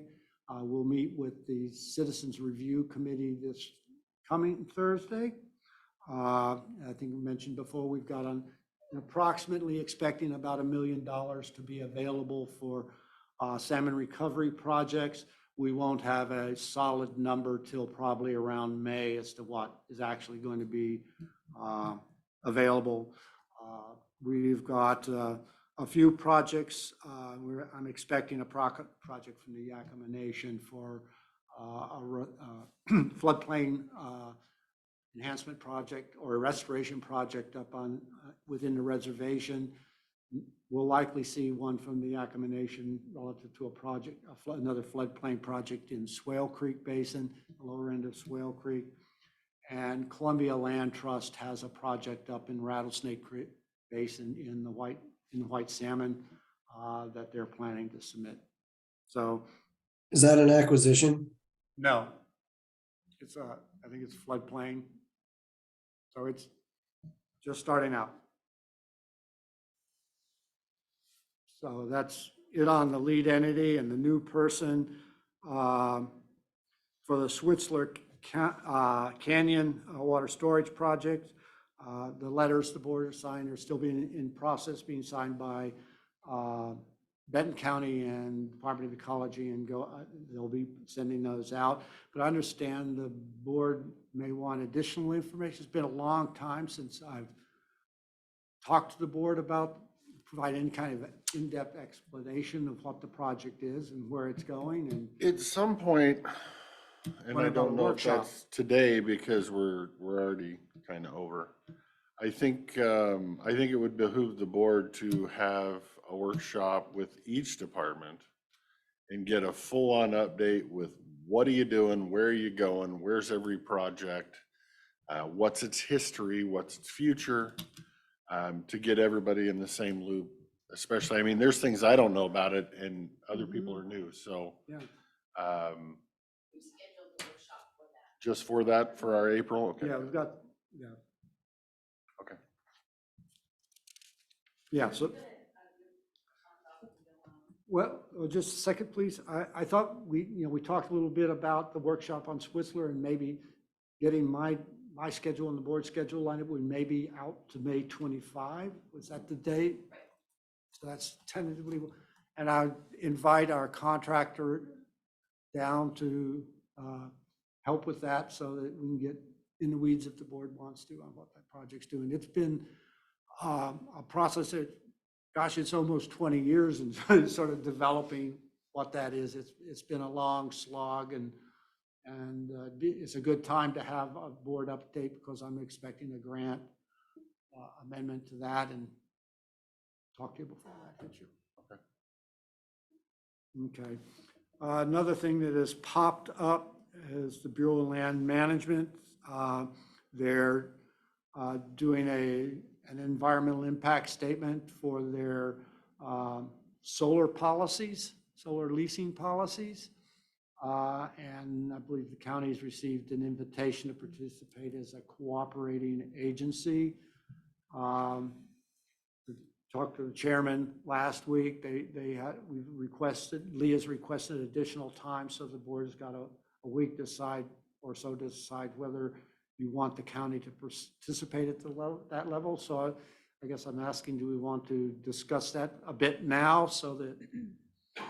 I guess, yeah, I pass this on. I guess I'm torn on it. Part of me wants to be, I mean, this is federal policy stuff. Part of me wants to participate and use staff time on this, but part of me is like, not like, has this little gut feeling they don't care what we say anyway. So with that, why invest the staff time when they could be working on something else that's much more beneficial to us? But so I'm really torn both ways and kind of open for input from my seatmates is if we want to get invested in this and or how far we want to get invested in this. I don't think it would hurt to start off the conversation and see kind of more of what it entails. Where they're going, how many hours this is going to take, and then decide whether we want to. My sense is it's a pretty big lift. If we sign on to be a cooperating agency, we're making a commitment to participate at a fairly high level. I sort of share what Commissioner Christopher said, that, you know, what can we get out of it? This is a big project. We're looking at adding several states to the geographic scope of that policy, and I'm not certain on all the other items. How loud a voice we would actually have in that process is questionable. And what can't we get done here locally because you're spending too much time on that is kind of my. Right, my new person, I've got a new person starting off in natural resources, and as I mentioned previously, I need to keep them focused on that. So it would sort of fall to me, and I'm bandwidth challenged, so. Director McClure, how many acres of actual BLM property do we have in Klickitat County though? Not a lot. And with regard to solar development, what it is, when I look on the county map, they tend to be not huge parcels, you know, a couple hundred acres, and they're in canyon lands that are on tabletop. So, and some of it's to the west. They have some properties in the Klickitat Canyon area, but again, the desirability of those, once you get past the Klickitat Basin, the solar radiation levels fall off quite a bit because you're in the rain, you know, still capturing some of the rain off of the Cascades. So I don't think it's going to be a target area. I was talking to Mochi, and I think she is maybe on this call. It's unclear if it would also encompass, for example, Forest Service lands. But Forest Service lands for solar, I don't know how cost effective it would be to cut down trees to put up a solar project. And again, those lands tend to be, those are to the west and in an area that isn't a high probability. I would like to know if it does entail Forest Service lands. You know, we do have some in that upper Klickitat River Valley that Hood River has acquired in our county. Okay. Due to conservation, but we don't know where it'll migrate to. And I'd like to know if they're considering that. I don't know that we'll know until you get all the way through this process, because I think that's what they're doing, is trying to figure out what they're doing. So it's kind of, do we invest the staff time to jump in with both feet to be an active partner in the discussions? Or do we just sit on the sideline and closely monitor the situation? Well, and if you can pre-ask if BLM's going to be speaking also for US Forest Service lands.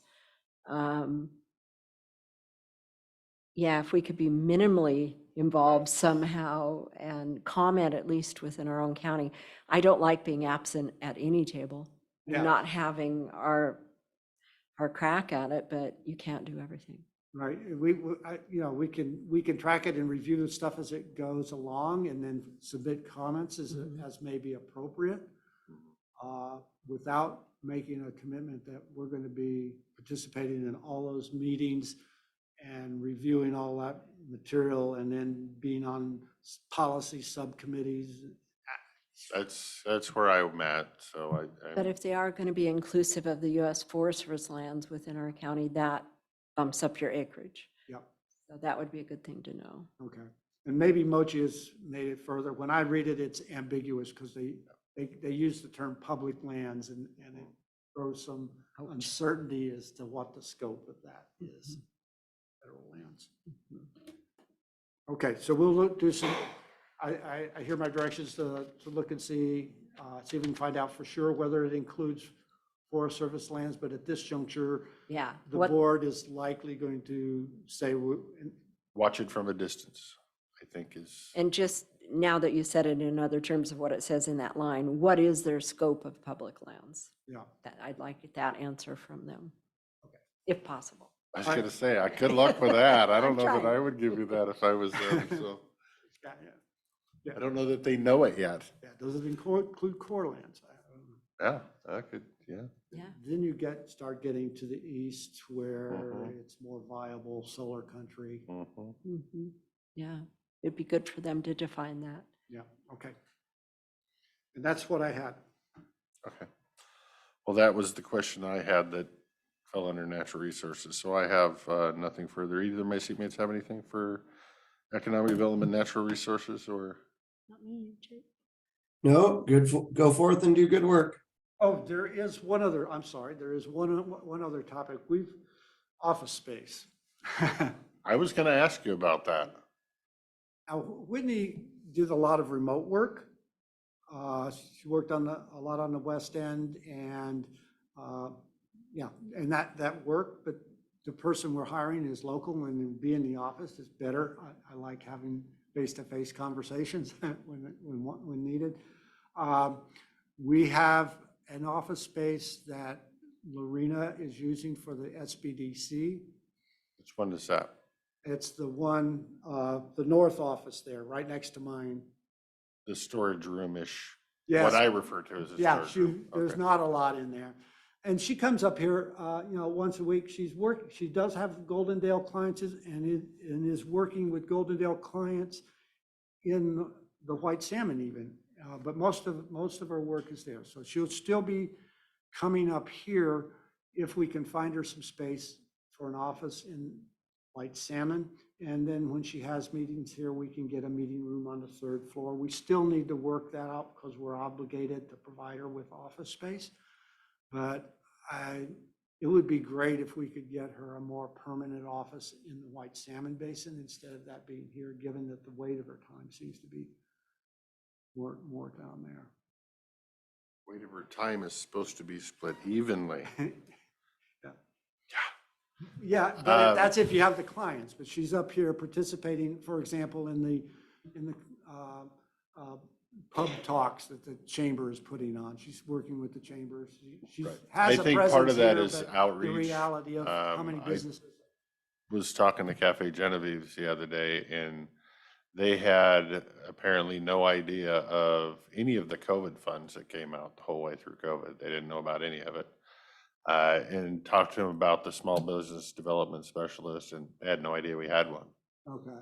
So there might be less here because there's less outreach as well as my point. Okay. So I think we need to do a little better job of reaching out to all the businesses out here. Yes, you have your list of your normals. But, TNA Metals, anybody ever heard of it? They're a business here. Mhm. They should be on a list. So I think that's kind of where I'm coming from. Is yes, we know there's more businesses down there because they've been on the list and they've been getting served by the county for generations. There's businesses up here that are gonna fall between the cracks. If we don't spend part of our time on this side as well. Yeah. Good enough. The tough pull in the Pioneer Center to find anything. Where's she officing at? In one of the offices that had previously been. Solid waste office. Yeah, Okay, solid got waste it. office. Okay. Yeah, and in this Yep. position, when Wendy was here, there are a lot of meetings, the salmon folks in particular, they love to meet. Mhm. So, a lot of time on Zoom. So I'm assuming the smart thing to do is to move the new person into the, what I call the storage room office. And then you just need something for the small business person. You don't have you have cubicles up there too? We do, but we need to work out, we're supposed to We gotta have some provide a private lockable space. Yeah, and we can work with using the conference rooms upstairs on the third floor when she's got meetings scheduled. And then see if we still need to work through it, but I need to know if we can find something on the west end that. I don't know that there is, I mean, that building's, Does she need lockable drawers or have to have a lockable door? It was lockable door and drawers, so. Erin's sharing her office in White Salmon because there's no room. So I don't know how I come up with a room over there anyway. Over here, I can build a room in your space if I need to. But I don't know how I come up with one over there. We do have somebody else who is employed by WSU who has an office on the west end. Would it be wise for the board to have a conversation with the extension agent to see if she's willing to share office space with another WSU employee? Are you offering? Looking to the chairman. I would accept your offer to have that conversation if it's your offer to have that conversation. I don't plan on having that conversation. You scared? No. I haven't seen that office over there. How big is it? Or have you seen their office on the Pioneer Center, the WSU? I have not. I have not. Mm-mm. Like I said, I can come up with offices here because I can think of 2 offices in WSU here that are used. I just can't come up with them over there. Are there 2 offices with WSU that aren't being used in there? At least one still. And would that be potentially a good spot for her to go?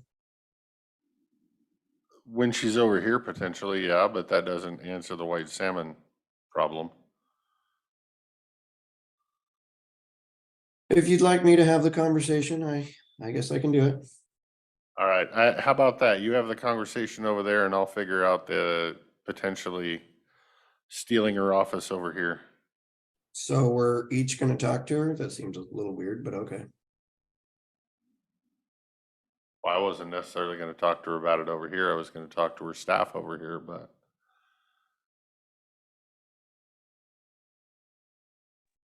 Okay. Because I don't know, the county reassuming an office that does not get used out of its building, I don't see as big of a deal as telling someone or asking someone to share their actual business office. That's a little much for me. I think we need to figure it out elsewise without sharing a business office.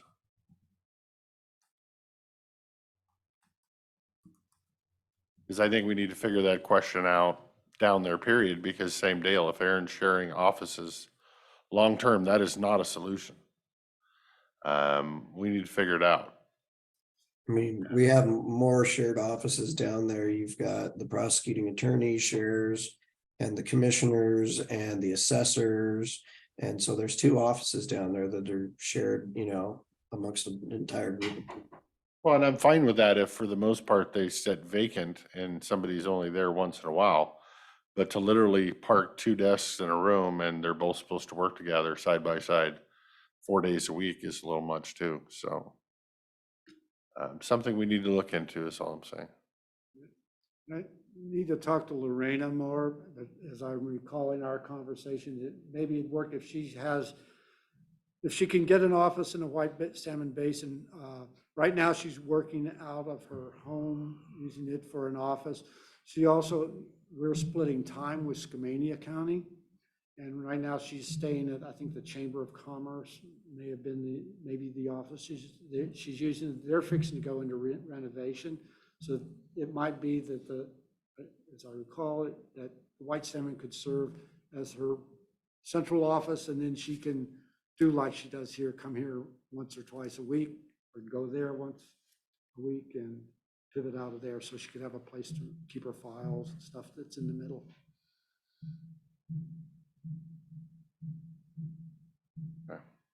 Said my main concern is to make sure she's actually here a designated certain days a week. Going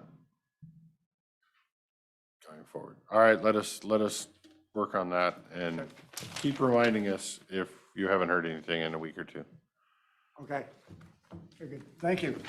Thank you. Thank you. You want me to turn these off, Lee, or? No, they can stay on.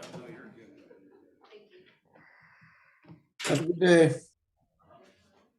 We are running behind. We will jump ahead or behind.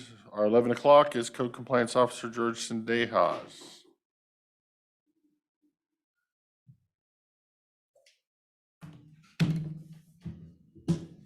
How's your day so far, sir? Yeah, I know. Mine's the same.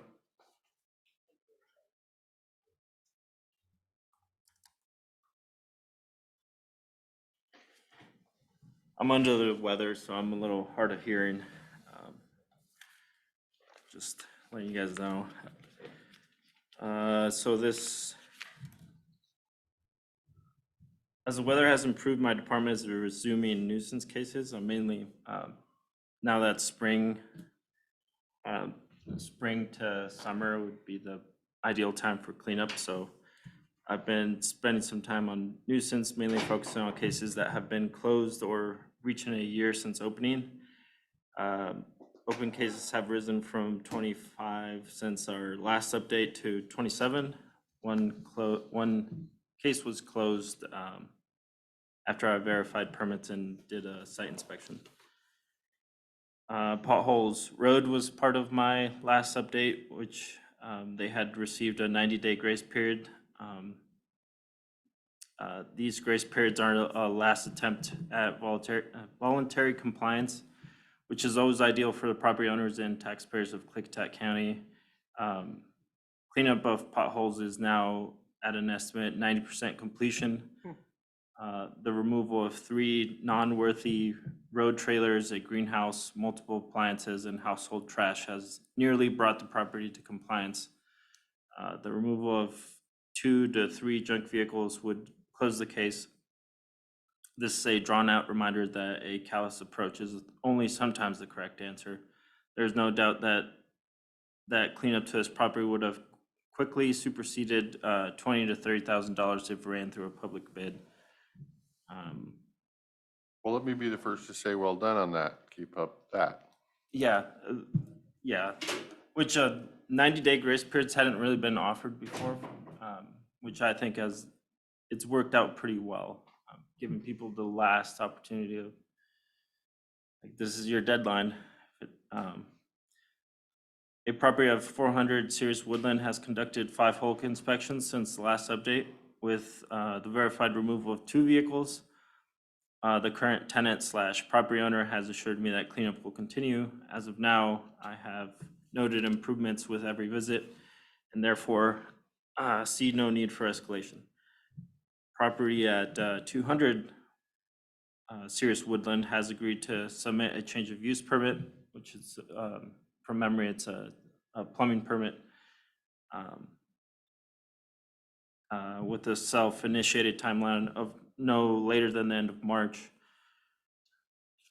I also don't see any reason for escalation. 600 Sears Woodland has resumed cleanup after receiving my correspondence informing him of a 90-day grace period. At the time of the report, I've not been able to verify improvements, although I have seen him working on the property when driving past on unrelated, towards unrelated addresses. The property owner also has reached out to my office, relaying his plans and intentions to reach compliance. And another 90-day was commenced on North Lake after I tracked the property owner to an address in Clark County. I have not noticed any improvements at this time. So he's at 58 days now since the 90-day was commenced. No conversation, he hasn't mailed, called, anything? No, I actually just sent him out another reminder that he has 60 days to show improvements. Is this the junkyard? A 300 series woodland property was offered 90 days commence work. At the time of writing this letter or this report, he has not taken possession of my notice, therefore the 90 days have not commenced. Highway 97 failed septic is awaiting an opinion request submitted to the PA. My department did acquire an infraction book from the sheriff's office, which will allow me to issue infractions much quicker and concisely.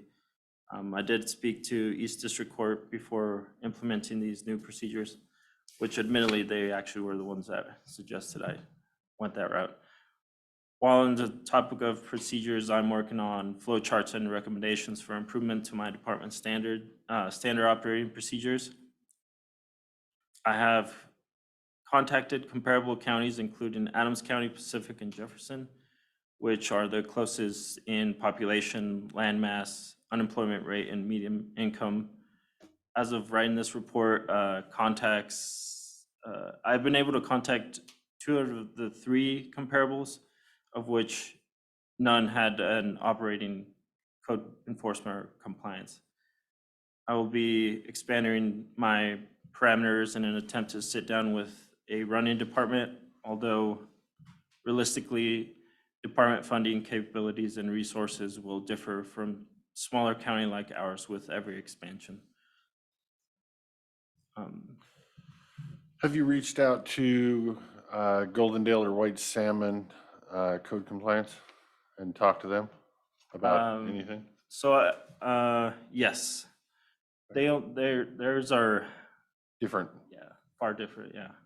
They're all going to be a little far different from us. Yeah. Have you researched to see if there was I don't even know what the word, a club, like we're members of Washington State Associations of County.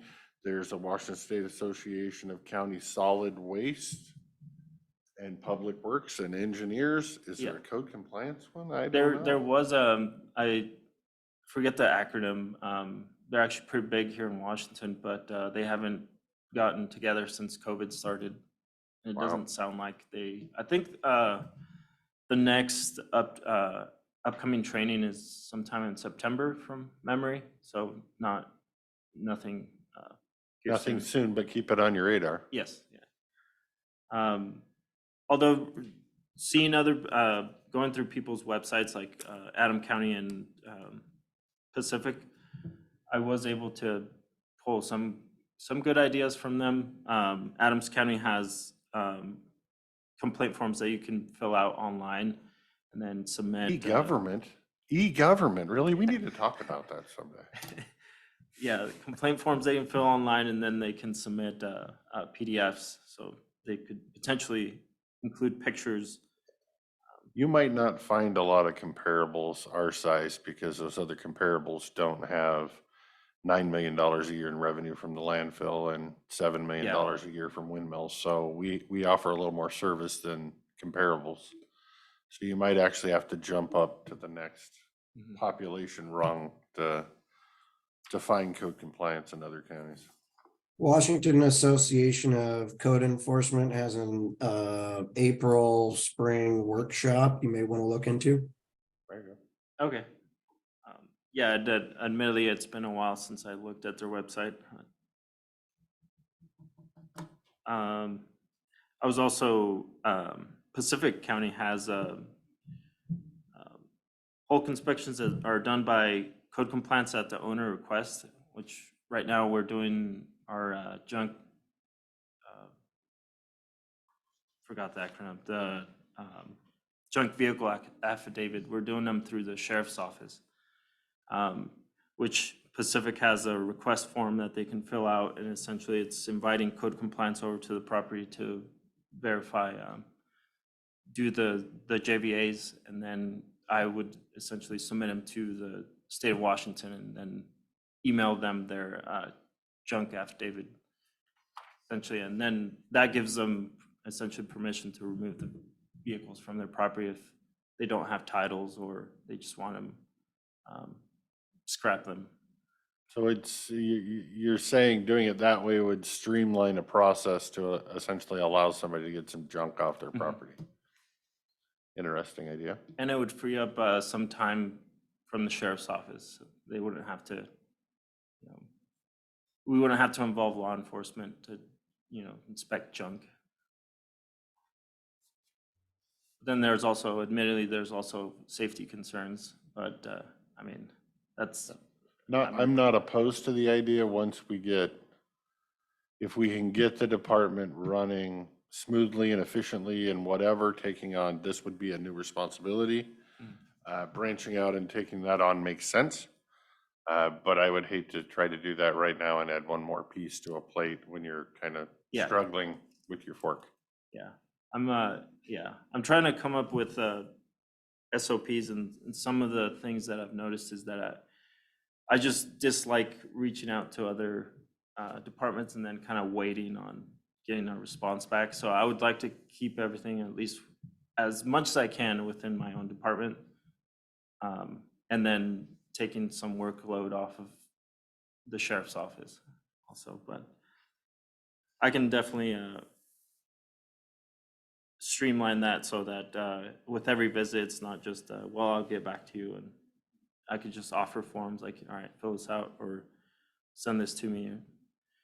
We can get the ball rolling. It still doesn't fix the problem of removing the vehicle, which I don't have resources for them, but it would at least give them permission to legally scrap it.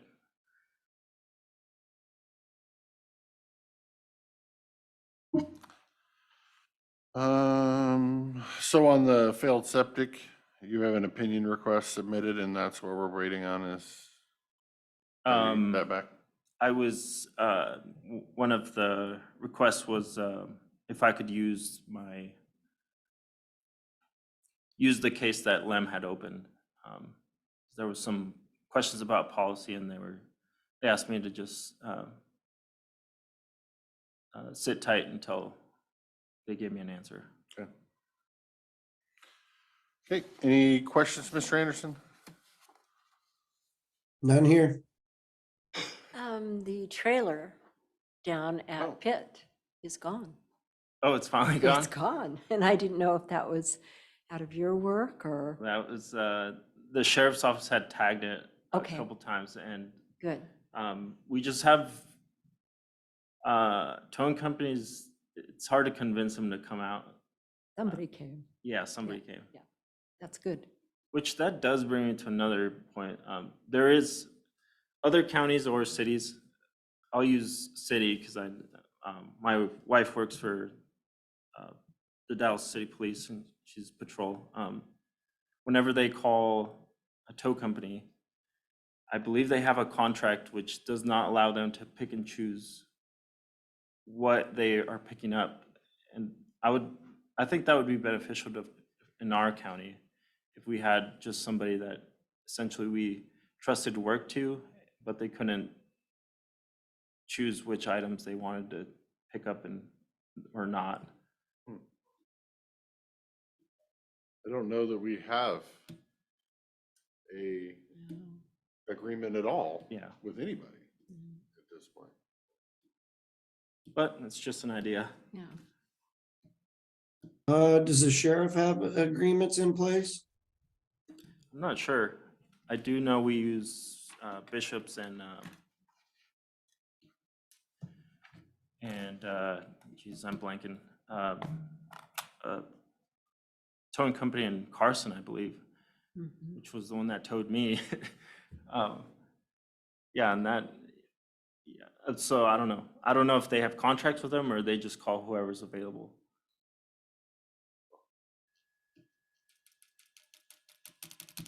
Interesting thought. Okay, I think that's it. I'm noticing improvement here, so I like that. I would encourage you to keep reaching out to the other counties, other compliance people. Keep trying to dig and find more information, more knowledge. But on the right track. Alrighty, Thank you, sir. thank you.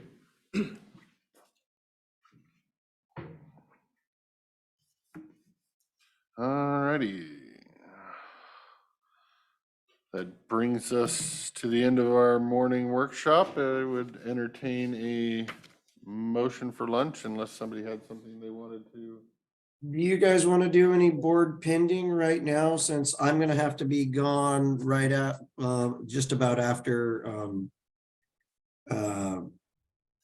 public comment this afternoon? So you won't be here for 145's adult probation with Courtney coming back? No, I've got a thing with the Transportation Commission. Do we want to reach out to Courtney and have her reschedule that and save her time? Or, because there can only be one commissioner involved in that conversation, so. She's actually working from home anyway, so I can reach out to her. If you like. That would be my, I just hate wasting people's time, so, and she's already overworked. Yeah, I would, if you could, and then get her back on next week if we're all gonna be here. And then I would like to hear about the Rhine Village funding request update, from Commissioner Zoller if we can. Sure. I reached out to Joel, and he and I had already had a conversation about that funding request prior to them submitting it. And it wasn't adjusted. They submitted it just the way he had presented it to me in our private meeting. And so I did contact him and told him that we had concerns with funding past bills. And he understood. And we do have a in-person meeting set again for Wednesday, I believe, in the morning. We're going to get back together and talk about fundings again. Did that answer what you needed? Yep, I just knew you were gonna talk to him, so, Yep. more to come. That's great. And I have no problem with rescheduling Courtney. One bit. I'm good with the consent agenda with all 6 items and the pay estimates, so, yeah. And then, is there anything else on my list? Did you have anything on your list, Chair? No, nothing that stood out and screamed at me.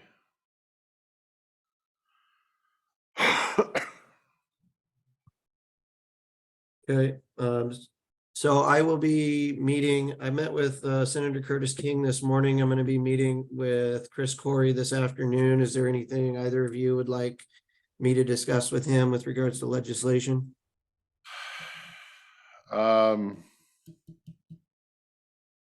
Nothing we haven't already talked about or discussed. I mean, everything, all of the off issues and the gun bills and pursuits and all that kind of stuff, he's already on, so I don't know. Other than just telling him, keep fighting the good fight. Okay, I did have a good conversation with Senator King about the Bingen underpass. And hopefully making some progress with the Burlington Northern on that. So hopefully more to come there.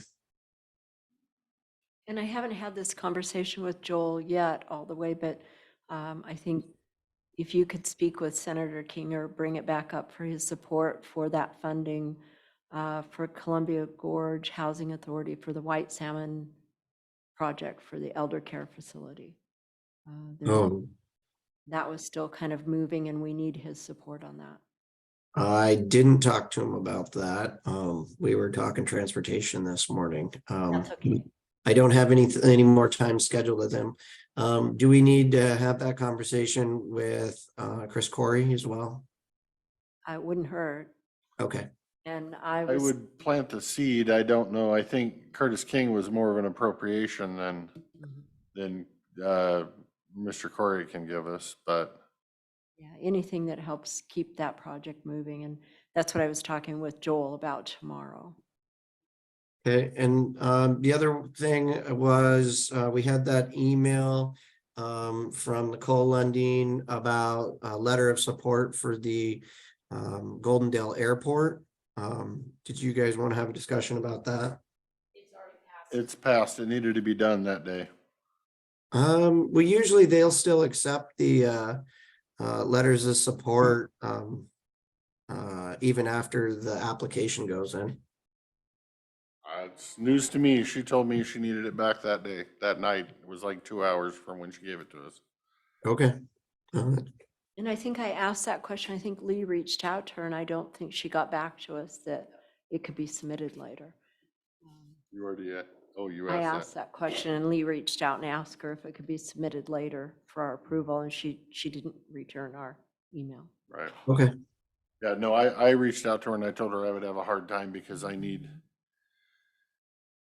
to research thing. I don't just like to sign things. So, next time, hopefully get it to us a little bit sooner.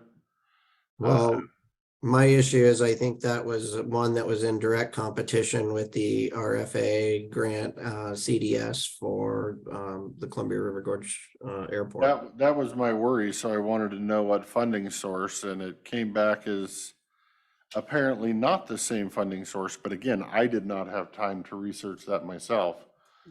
And so time-wise, it didn't work for me because it's like, I like to research things. So before I sign them and compete with my own projects. So that's why I did not sign off on it. And then unfortunately, she didn't like that answer, but Okay. Well, I next time, hopefully they get it in a little earlier.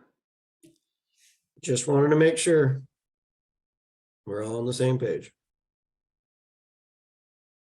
All right. That's all I have on my pending.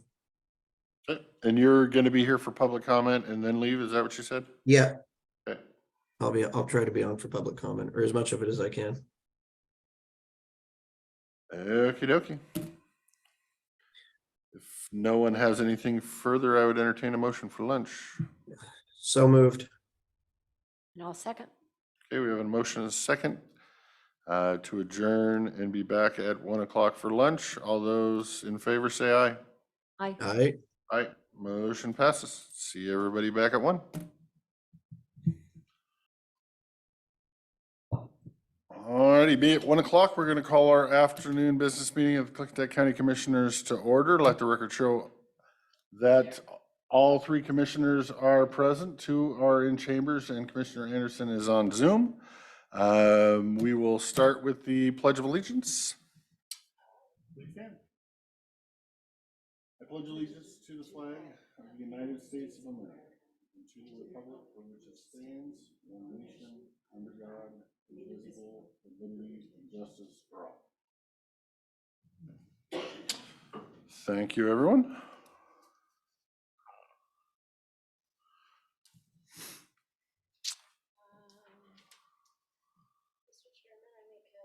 Microphone, please. I make a motion for approval of the business agenda as presented. I'll second the motion. Okay, we have a motion and a second to approve the business agenda as presented. Any discussion? Hearing none, all those in favor of approving the business agenda as presented, say aye. Aye. Aye, motion passes. And Mr. Chairman, I would make a motion for the approval of the commissioner meeting minutes for February 28th, 2023 as presented. I will second that motion as well. Okay, we have a motion and a second to approve the February 28th meeting minutes. Any discussion on those? Hearing none, all those in favor of approving the commissioner meeting minutes for February 28th, 2023 as presented, say aye. Aye. Aye. Aye, motion passes. With that, we'll move on to citizen comment. Citizen comment will be 3 minutes. Please keep it referring to something that has to do with Klickitat County. We will start in the room as always, and I'm getting a no, so we will go online. There was 2 hands up, and I don't know whose was first, so we will just go with Gabrielle first, since you're on the left side of my screen. Name and general location for the record, and then 3 minutes for your comment. Hi, Gabrielle Gilbert, Fruit Valley. I wanted to invite Lori Zoller, Commissioner Zoller, to come to White Salmon and have a sit down with a woman who ran the Little Rascals home daycare for almost 33 years. She has an immense experience in running a home childcare, and she can speak to regulations from the state that were effective and those that were cumbersome. And I think it allows for this discussion about the need for childcare in Klickitat County to have some sort of starting point, as well as your involvement with the Child Care Committee, which we're happy that you're involved with. So that was primarily my conversation for today. It's really important to address childcare as an economic infrastructure and a needed entity in the county. So thank you for your time. And then any other commissioner that wants to come, we can set that up too. So thank you. Oh, and one more thing. She actually works as a crossing guard at the elementary school in White Salmon. And so anything after 3 o'clock would be easy for her to be just in town, and we can go somewhere to have that discussion. Thank you. Thank you for your comment. Next up was Pat Arnold. Name and general location for the record, please. Hi, Pat Arnold, Trout Lake. This is actually on an agenda item from the morning, but I don't know when else to make this comment. I think that Trout Lake has demonstrated over many, many years now a very strong interest in broadband. And I have attended numerous MCED meetings myself. It's in our minutes. It's been on our work plan for years. We had meetings with GorgeNet a long time ago. We've had meetings with CenturyLink. I think there's a demonstrable and long history of broadband being a very important issue for Trout Lake. So, and Mr. Spatz from Snowden came to our February meeting and signed us up on what we thought was going to be a group effort that he was going to make on behalf of various community councils. He'd been to us. I think he was going to Lyle, maybe a couple of others, to find out what the level of interest was. So I would strongly urge that the scope of the grant that was being discussed this morning be expanded beyond just Snowden, because it's an issue for many people all over the county. Thank you. Thank you, Ms. Arnold. I agree, and that's why I pushed for that. Next up in the room, not seeing it, back online. Anybody online have citizen comment for us today? Unmute yourself. I think it's *6 to unmute yourself if you're still doing that way. Raise your hand.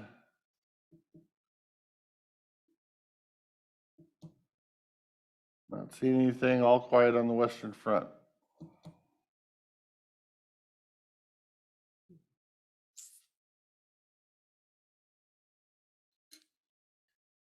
Not seeing anything. Want to tell us about your meeting later today? No? Well, you have a meeting Mr. Newhouse later.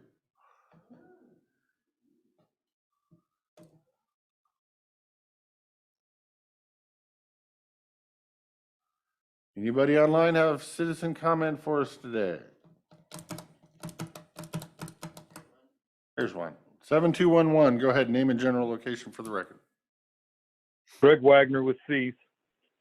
The previous board hired a law firm to represent the county and the citizens in Glenwood for the Track D issue. Why hasn't this board hired a law firm to represent the county and defend the citizens in Goldendale for the solar issue? Another question, has Mr. Cannell completed writing the short-term rental ordinance? I'd like to know who decides what items are placed on the consent agenda. When are those items discussed before the consent agenda is approved? If it's not discussed, the issues are not discussed, how does the board know they should approve the agenda? And I'd also like to know, on the 2 electric car charging stations outside the building, why do we give them, the person, 4 hours of free electricity to charge their cars? Thank you very much.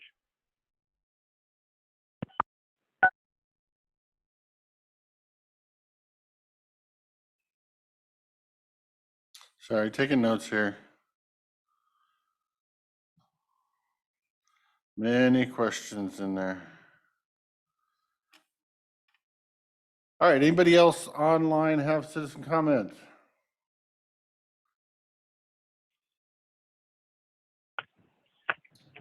(4901), name and general location for the record, please. Good afternoon, commissioners. This is Sherry in Houston. And I'd like to follow up on our county looking into getting legal representation as we move forward with the solar takeover of Klickitat County.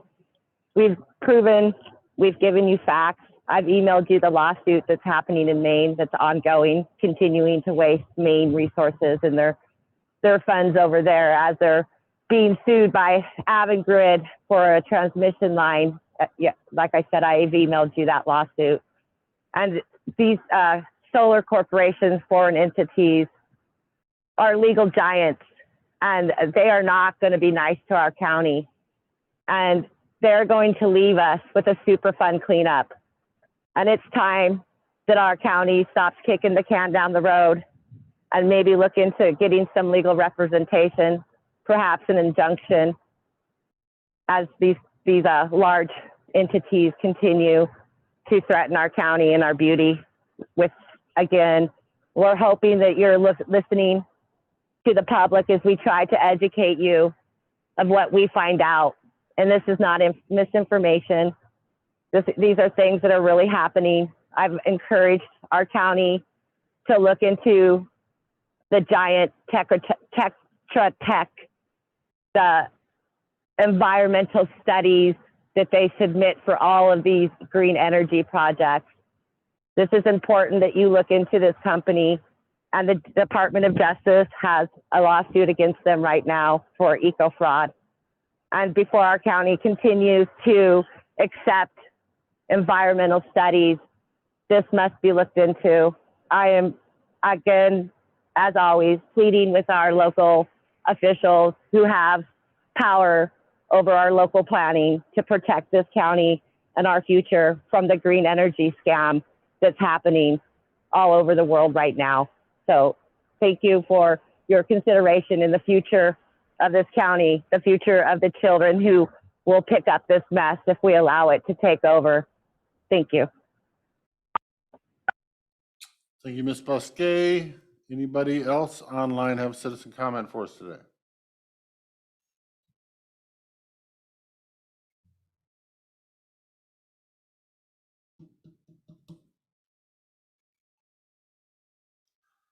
Seeing none.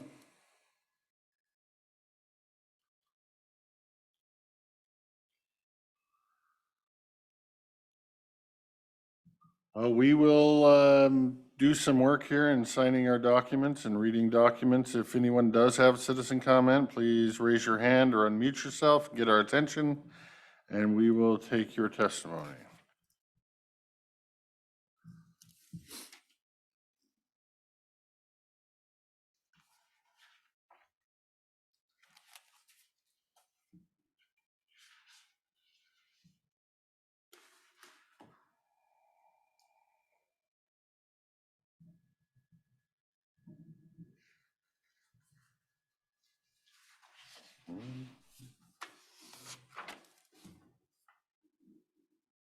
Good afternoon. Okay, I see Elaine Harvey, name which I just said, and general location for the record, please. Elaine Harvey, resident, Klickitat County, Goldendale. Anyways, I've been reviewing the Carriger proposal on FSEC website and reviewing Tetra Tech surveys and of their surveying work that they've done in the area. And I also review many other FSEC and county proposals for solar and wind. And Tetra Tech is pretty widespread doing these surveys throughout the state and probably Oregon or other states too.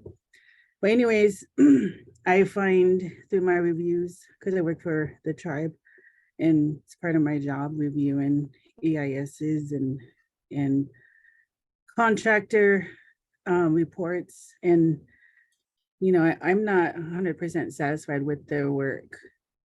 And I see a lot of gaps. And, and when it comes to the environment and cultural resources. And I really don't have any faith that they've done the best that they could in the Night Road Carriger project. And also I know that they didn't do a good job in the Lund Hill project and the Bluebird. So I just want to make that comment on record. And also I just want to put on record that I think there's a conflict of interest with Dave McClure's position as the natural resource director and the economic director. Because really, how can you direct both without being biased and not considering having, it's better to have two people representing those departments to be fair over the Department of Natural Resources and Economic Development. And I just want to put that on the record as a resident that, you know, there's a big conflict of interest and nobody talks about it. And nobody brings it up. And that's my concern for this county because I'm a resident for life. And I have a concern for our natural resources, all the natural resources. That's all I have to say. Thank you, Ms. Harvey. Does anybody else have citizen comment for the Board of Commissioners today?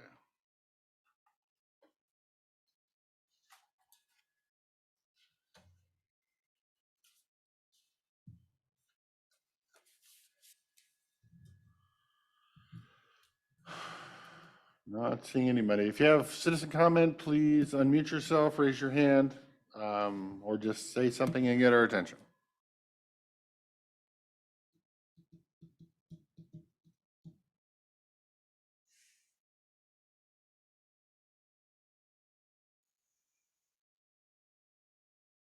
And we are in citizen comment for the next 15 minutes. So if you do have a citizen comment, please just unmute yourself or speak, and we will continue to go about our work until we get citizen comment.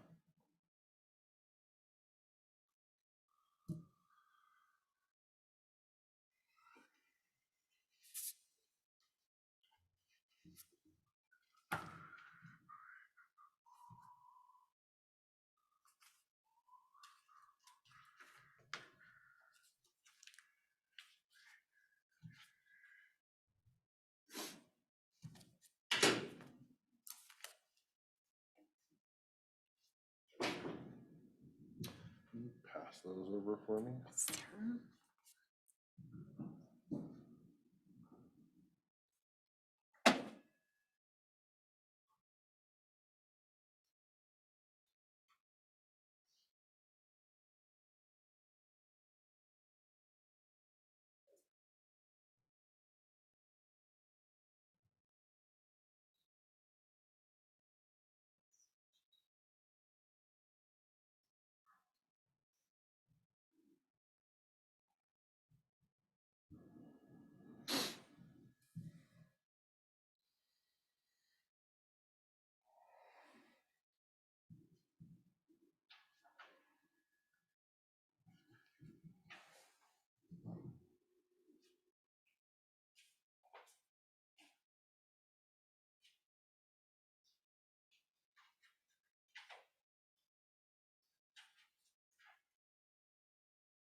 clarification question for the clerk. Correct me if I'm wrong, next week is when we're going to have board discussion on the moratorium hearing comments. More comments closed, board discussion next week. Okay.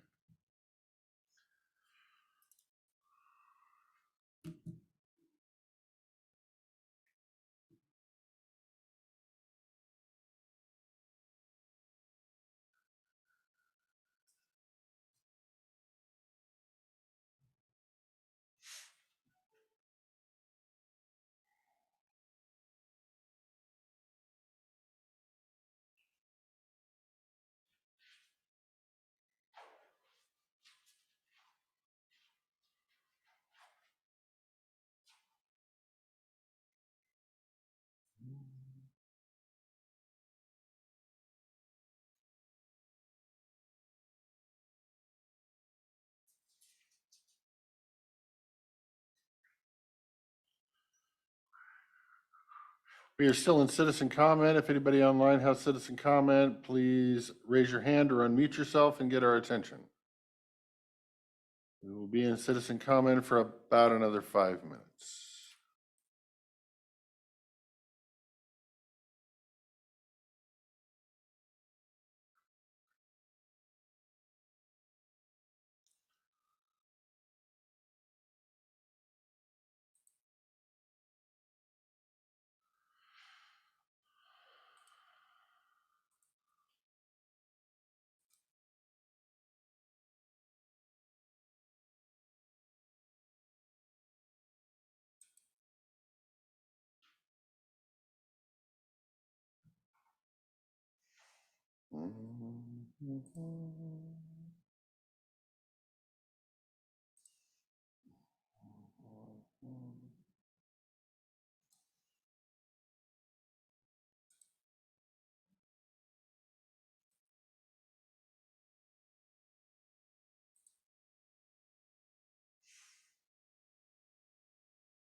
And as we have a few minutes to spare, I would take this time to remind or notify my seatmates that I did sign the opioid settlement documents this morning. I forgot to mention that when we were talking about board pending earlier, so now you know.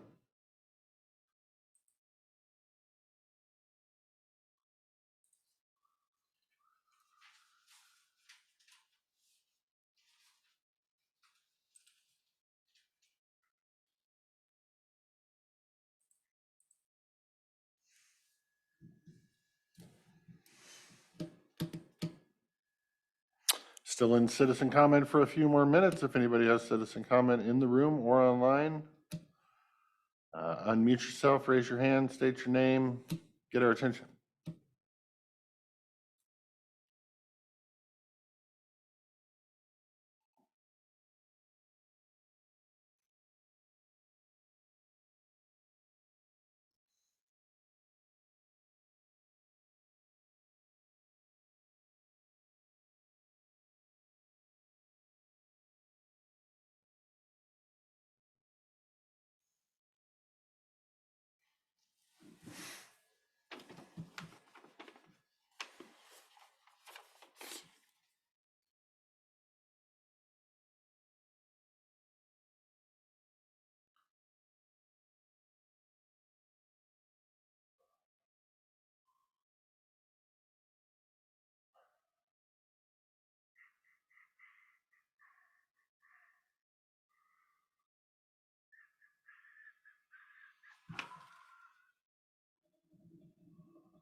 Well, it's now 1:24. I will close citizen comment a minute early and open it up for board comments of anything that they heard during that public comment period.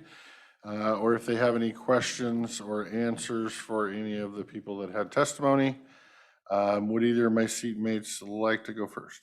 We'll let Jake go. I think he has. Okay. Commissioner Anderson, would you like to go first? Sure. Thank you, Ms. Arnold, for your comment with regards to the broadband. And I'm sure Richard Foster will be connecting with Dan Spatz as well as the other communities to ensure that those who want to be a part of any grant application can be.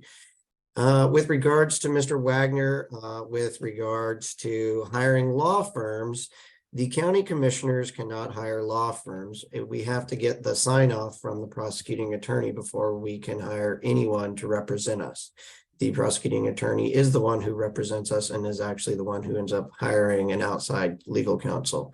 We were in the middle of a lawsuit, which is why we hired an attorney with regards to the tract deed. We were actually sued by the tribe with respect to that.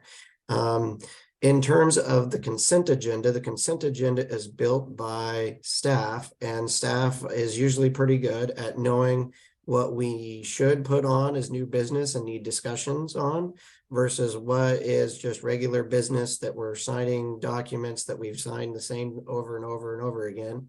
You will know and can know, though, that we regularly pull things from the consent agenda and have a discussion on it. And so that is the choice of any of the three commissioners to actually pull something from the consent agenda. And we do that before we approve the agenda. With regards to Sherry and using Maine and one lawsuit with Tetra Tech, Sherry, please note that when you're talking about, these businesses, Tetra Tech has 40,000 employees. I'm sure there's far more than one lawsuit they're involved in when you're an engineering firm with 40,000 employees. And so expecting the prosecuting attorney to look into all of the information or the lawsuits that have not been finished is kind of asking us to make assumptions and decisions in a court of law, which I don't think is quite appropriate. But I did send you an email and let you know that I did look into the lawsuit in Maine and how that was going. Thank you for sending that information along. With regards to Elaine, thank you so much for bringing up your thoughts on the Carriager proposal with FSEC. Feel free to send me an email with any thoughts or concerns you have with regards to that application. These are two very different processes. One that we're going to be having a discussion on next week is the moratorium for accepting applications. I feel that the commissioners should be sitting down and having conversations about the application that was actually filed with FSEC, but we will be appointing Ms. Zoller to the FSEC board here this afternoon, and I fully support that. I won't be here. But if you have any thoughts, concerns with regards to the environmental impact statement and things you thought were done wrong, please feel free to send that to me in an email. I would gladly review that. And with that, sir, I would say thank you very much, and I got to get to my next meeting. Thank you, Mr. Anderson. I appreciate you tuning in for the part you could tune in for, and have a good afternoon. Ms. Zoller, anything from you? Sure. Gabby, thank you for the invite. If you wouldn't mind going to the county commissioner's website and where my name is highlighted in blue, it functions now. If you could send me that invite, that will keep me on task, and then it'll allow us to put it on the record for a date that we pick, and that can be entered into my official calendar and keep me on task then.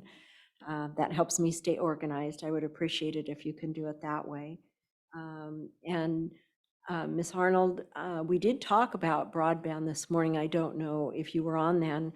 And Economic Development Department does have a new employee that's going to be assigned that as one of her duties. And we did ask that she reach out to all the communities to figure out who out there needs them, make a list and get moving forward. So broadband is moving. And then for Mr. Wagner, for Sherry, I can tell you that we will be doing our due diligence, looking into that applications and the studies that came with it.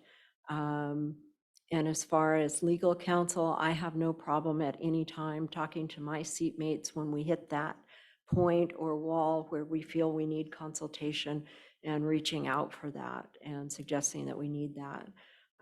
But we'll see as we move through it where we're at. And Elaine, I would love to visit with you sometime and get your oversight on the review that you've done for that application as far as the things that you have expertise in. So I would love to set a meeting time with you sometime soon. Good. Thank you, Madam Zoller. Ms. Zoller, sorry. I slipped. That's your most hated word. I'm sorry. No, it's not. I will try to You're- behave myself you're going. fine. It's just, that's the word they always use I'm good. in legislatures and whatnot. So it's hard because you testify before a commission, you know, in the legislature, and that's the term they expect you to use. So I'm Don't sorry. have a problem. Well, I'm going to try to be better. Back on topic. Yeah, Miss Arnold, I think we kind of covered your broadband there. This new position in the Economic Development Department that is being funded from $0.09, not county resources, but 0.09 state dollars coming back. That's one of the things they're going to be focused on is broadband. Mr. Wagner, I'm going to try to answer part of this. The Glenwood lawsuit was, like Commissioner Anderson said, we were being sued. So yes, we kind of need an attorney for that. We're currently not being sued by a solar company, and we have nothing to file suit over with the solar company. Now that could change by all means. And if that does, we will worry about hiring counsel. But at this point, I don't know why we would be hiring counsel when we don't have anything for them to counsel. So we are aware that we can't hire counsel if we so choose with the recommendation of the prosecutor, but we'll cross that bridge when we get there. Has the prosecutor finished the short-term rental? Not that I'm aware of. He's a busy man and he has a lot of court cases. Mr. Anderson discussed part of your information on your agenda. I'm not sure whether he misunderstood your question or if I understood your question. I understood your question to be, how can we pass the business agenda that we just passed, you know, at 1 o'clock without seeing the business agenda and the documents and whatever. The business agenda that we just approved at 1 o'clock was essentially at 1 o'clock, we're going to have the Pledge of Allegiance, and then we're going to have a roll call, and then we're going to have approval of a business agenda. And then we're going to talk about the commissioner meeting minutes. Each one of those things is going to get a vote as we go through the business agenda. And it is possible for things like the 145 adult probation interim director Courtney Cook update to be removed from the agenda, either before we approve the agenda or after we approve the business agenda. Difference between the business agenda and the consent agenda. The consent agenda is all the items that are in our packet, which I'm sure you know about. That go in our packet, we read, we discuss. They're essentially the things that we already know before they get in there. Anything that could be a controversial or a non-unanimous vote should be brought before the Board of Commissioners before it ever goes in the consent agenda packet. So that's kind of how that works for clarification. Again, I don't know if my answered your question or Commissioner or Anderson's did, but hopefully one of us did. With that, that's all I have, and we're 3 minutes over. So being it's past 1:30, time for public hearings, public meetings, and bid openings, we will move on to a public meeting to consider the approval of a boundary line adjustment, BLA 2022-17. For parcel numbers 03-10-1400-0012/00. And boy, I made the mistake of reading these, I know, right? And 03-10-1452-0004/00 applicant George Missouri. Okay, I'll take your word for it. Okay. Staff update, please. So this is for a boundary line adjustment for BOA 2022-17 for George Mercer Trust. The boundary line adjustment of BOA 2022-17 is proposal to adjust the boundary lines between parcel number 03-1014-00-001200 and 03-101452-0004000. The proposed boundary line adjustment is located within a portion of Section 14, Township 3, Range 10 of Klickitat County in the White Salmon vicinity. The administrative review of this boundary line adjustment has been completed. Signatures have been obtained from the Road Health Planning and the Treasurer's Office. All conditions attached to this preliminary approval have been met. If the board finds that this is the public's interest to approve this boundary line adjustment, a motion needs to be made granting the final approval of BLA 2022-17. Thank you. Any questions or concerns from my seatmates? No. Okay. I have none either. With that, I would entertain a motion. Mr. Chairman, I make a motion that we, do I read the whole thing? Approve. Approve, okay, approve the boundary line adjustment, BLA 2022-17, parcel numbers 03 10 14000012 and 03 10 14520004, with the applicant being George Mercer. Thank you for the motion. I will step down and second the motion. Any discussion? I actually do. Clarification, we only have to say the lot numbers once, whether we, or the parcel numbers once, whether we say it or you say it. It just has to be said once, right? Okay. Is that, I'm asking for clarification. I don't know. We're saying them all over the I place. mean, we've each said it at I least know. once, do we? So technically, as long as somebody He says says it, it, okay, ideally over there. okay, Okay, good. Adjustment number identifies what it is. right. You go to the document, it's gonna list all your parcel numbers. As I said, I messed up and said the parcel number, and then she started going at it, and I'm like, now we've all done it, and I'm just trying to make sure we're on the right page for the next one. Okay, we've had discussion. That was wonderful. We have a motion and a second to approve boundary line adjustment BLA 2022-17. All those in favor say aye. Aye. Aye. Motion passes 2-0. With that, we'll move on to the public meeting to consider approval of short plat number 2022-25. In the Dallasport vicinity, the applicant is James and Comey Gale. Staff update, please. Okay, so this is for the final short plat alteration approval for SBL 2022-25, James and Connie Gale. The short plat alteration is a proposal to combine lots 2 and 3 of short plat 2007-16 into one lot and vacate the access easement on lot 2 and well easement on lot 3. The parcel numbers are 02132707160200 and 02132707160300.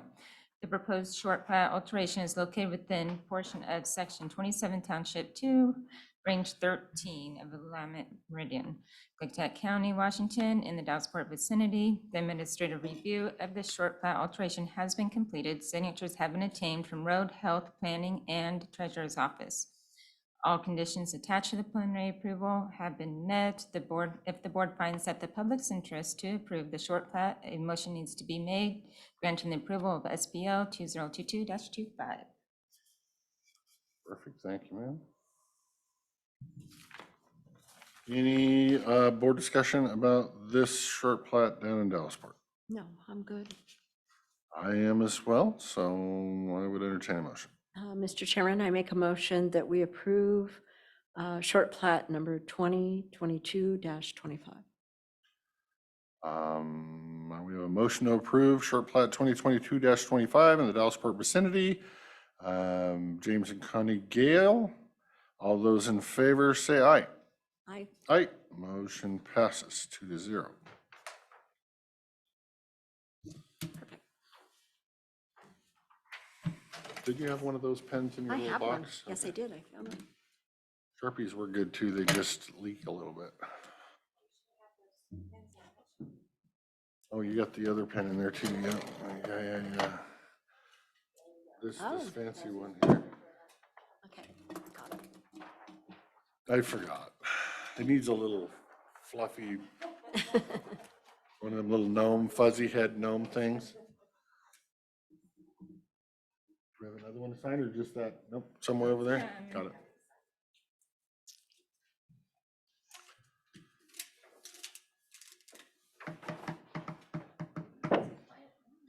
Yep. Do you have something for us, Mr. McClure?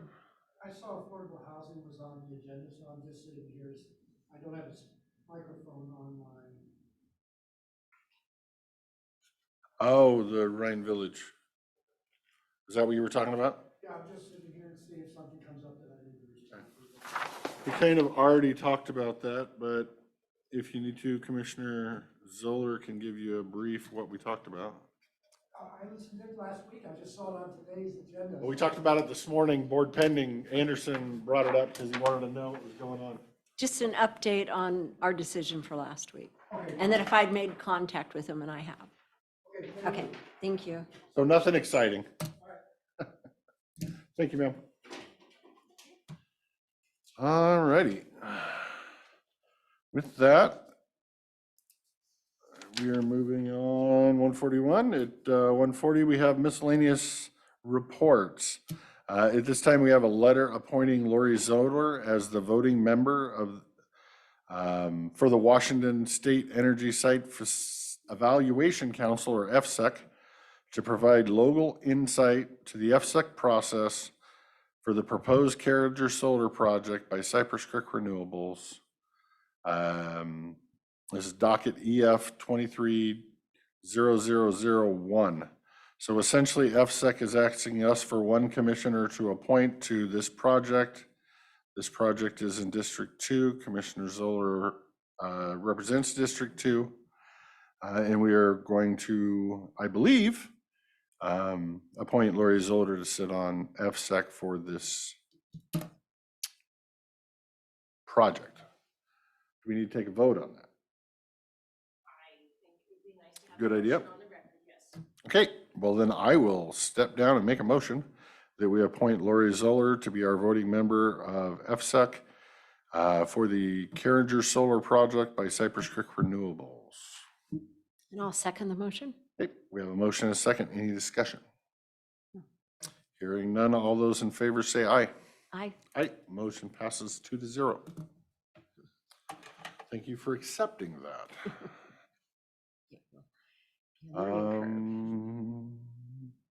Next up is adult probation. Did you reschedule her? Did she still want to talk? Okay. Perfect. Moving on to unfinished business. We already talked about Rhine Village. So we can move on to consent agenda if you're ready. Sure. Mr. Chairman, I make a motion that we approve the consent agenda with 6 items. Okay, we have a motion to approve the consent agenda. I will step down and second that motion. Any discussion? Hearing none, all those in favor of approving this consent agenda with 6 items say aye. Aye. Aye, motion passes 2-0. We can do bills, we can do pay estimates. I think the bills are there. The regular sheet. Oh, there it is. Okay. Mr. Chairman, I make a motion that we approve the payable warrants in the amount of $140,645.47 and payroll warrants in the amount of $726,605.81 for the date ending March 13th, 2023. Okay, we have a motion to pay the bills. I will step down and second that motion to pay the bills. Any discussion? All right, all those in favor of paying the bills say aye. Aye. Aye, motion passes. Okay. We don't have to do that second one, right? I think that's. Is that in here? Nope, you're good. Okay. You're good. The only other thing we have is the pay estimate that's printed here. Okay. And Mr. Chairman, I make a motion that we approve the pay estimate to Gary Denny floor covering for the Klickitat County Courthouse Conference Break Room flooring covering, KN 92N21002, C19622 for the amount of $9,566.65. Okay, we have a motion to pay estimate number 1 to Gary Denny floor covering for $9,566.65. I will step down and second the motion. Any discussion? All those in favor of paying pay estimate number 1 to Gary Denny floor covering, say aye. Aye. Aye. Motion passes 2-0. Board paid HR. Do you have something for us? No? Gotta have something for us. It's 1:45. It could be a record of being done early. You got moved. Sorry, we did not inform you. We postponed them till next week since Commissioner Anderson is not going to be here. Totally forgot about notifying her. Sorry, HR. Any other board pending, unfinished? We got plenty of time. We could chat about whatever you wanted to chat about. I know the minute we adjourn, I'm gonna think of something I wanted to tell you, and then I have to wait a week. Need to keep notes. Goes right in and out of my head. I have no updates, I guess, just. Well, let me look through emails and make sure I'm not, I mean, I guess it wouldn't be horrible. We're back on Thursday, so worst case scenario, I have to just hold it for 2 days. So I did visit with Skamania County Commissioners on 2 separate days with 2 different commissioners. And we talked a lot about their efforts towards their forestry. And they've actually hired a forester. They've done an inventory of what they have for forest resources and made an estimate of what they could get coming in as they keep it rolling so that they know they have those forestry dollars coming in to help support their county. And they ask if we would like to talk about maybe visiting with them and visiting with their forester and seeing about combining the efforts. So we kind of make a more structured stand on how we manage our timber in the future. And that was something coming into my position I had thought about. Hood River County even has a timber trust that they manage successfully and bring in their timber dollars. And with dwindling resources in ag and timber and DNR changing up how they're managing their properties, it might not be a bad idea. Maybe just have one of the Skamania County Commissioners, I think Commissioner Lannon is the top guy in charge of their forestry on that end, maybe having him come visit with us and tell him what their effort is. It's an interesting. Yeah. I mean, they have way more timber than us. Do they have any actual county holdings other than just trust land stuff? They do. So they're like Hood River County and actually own forestry. They have some forestry. They have a combination of Forest Service, DNR. And this forester is paid part-time by those other entities too. Okay. So he does a combined effort between all of them to let Skamania County know what's out there, when it's going to be ready, what they could look at their budget. So they keep Right, because they're getting revenues yeah. essentially from timber sales. That's one of their compared to only us that sources. gets a very little tiny sliver of timber sales. Well, and we still may want to talk to them because, you know, DNR is divesting themselves a lot of their timber into carbon trade things. And that timber money's been an important part. When in me and Klickitat Commissioner County. Anderson first came on, we were kind of at least talking about the investment strategy of Hood River and them investing in that timberland. Because it provides multiple uses. I mean, I used to ride dirt bikes up there and trails and build trails, and then the mountain bikes kind of came in and kicked us out of our trails.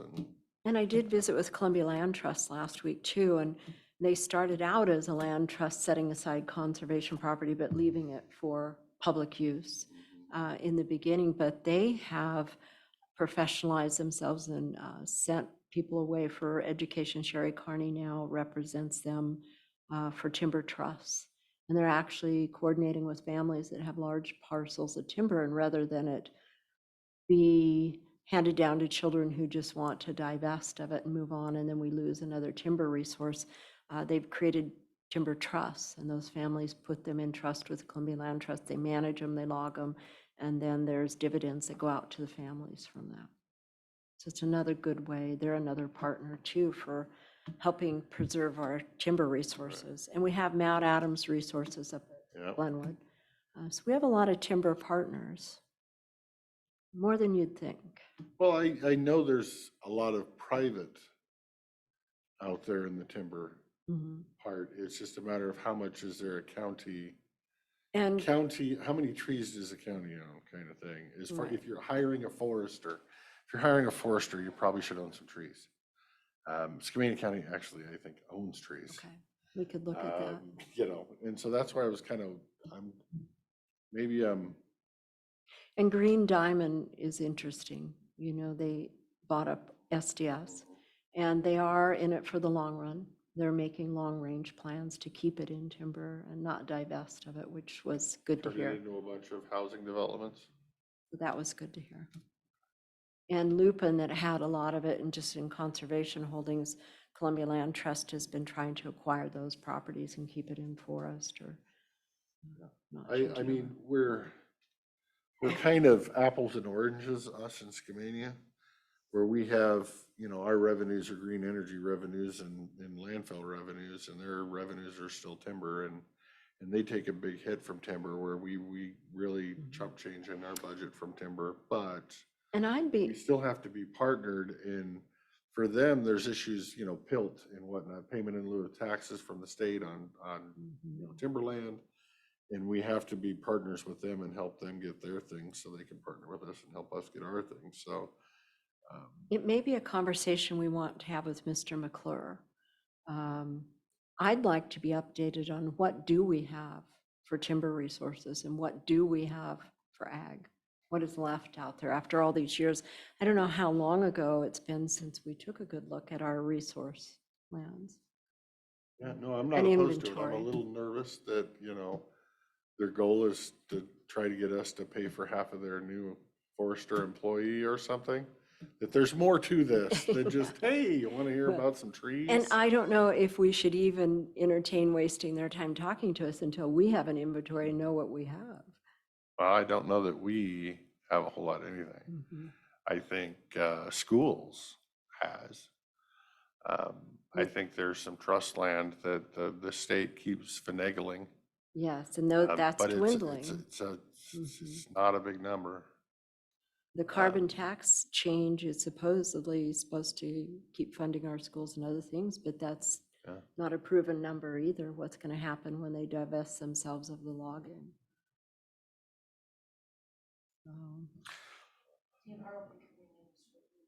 Oh, good.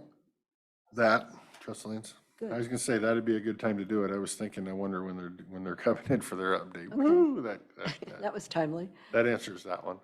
Yeah, other than that, with Commissioner Lannon, I would just, I mean, I don't have any problem having to sit down and talking and whatever. It's just try to get a feel of what he's shooting at here, what he's trying to accomplish, what he's is there an end goal? Because you know, timber is a big thing in our county privately, but not government-wise, because we don't have any trees. But we actually talked about investing in trees. Me and Mr. Anderson when we first started. But at this point, I don't know with what money. I know. So Or that would what have been a good resources. plan 10 years ago when there was reserves, and that would have been a wonderful plan when they started the landfill, if they'd have put 20% aside to buy real estate or timber back in the day. Boy, can you imagine what kind of a nest egg we'd have right now? Whoops. Going forward, it's a good idea to keep thinking about anyway. All right, sorry, I'm babbling. Anything else on that or any other topic of? Not for me. I get to go to the Goldendale Reds meeting tomorrow, which I've missed the last, I don't know, 3 Oh, or 4 good. since the legislative session started. Since I'm not gonna do the legislative thing because we have a workshop on Thursday, I'll be around tomorrow, so. And then Bickleton's pancake supper that was scheduled for last Friday got postponed because of snow, so it will be this Friday.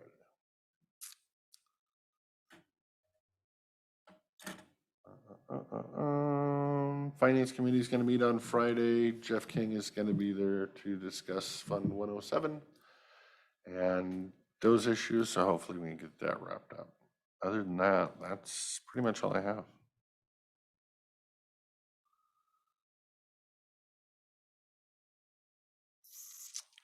Do you guys have anything? Okay. No board pending we're missing, no pressing issues? Yeah. Okay. I guess if we have nothing else, I would take a motion to adjourn.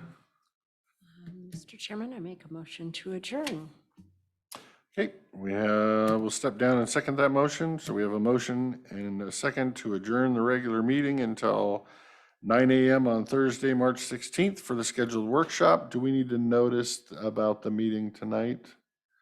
Or no? So it doesn't need to be talked to? Yeah, I can wing it. One or more commissioners may be attending the Klickitat County Republican Party monthly meeting that is tonight at 6 o'clock at the Dallasport Community Center. Representative Newhouse will be in attendance. So one or more of the commissioners may go down there to talk to him. But we will not be working as the county, dealing with the county, anything else like that down there. So the next businessy type stuff, tune in here at 9 o'clock in the morning on Thursday. With that, we have a motion and a second and a whole bunch of lengthy discussion. Anybody in favor of adjourning the meeting, say aye. Aye. Aye. Motion passes. Thank you, everyone.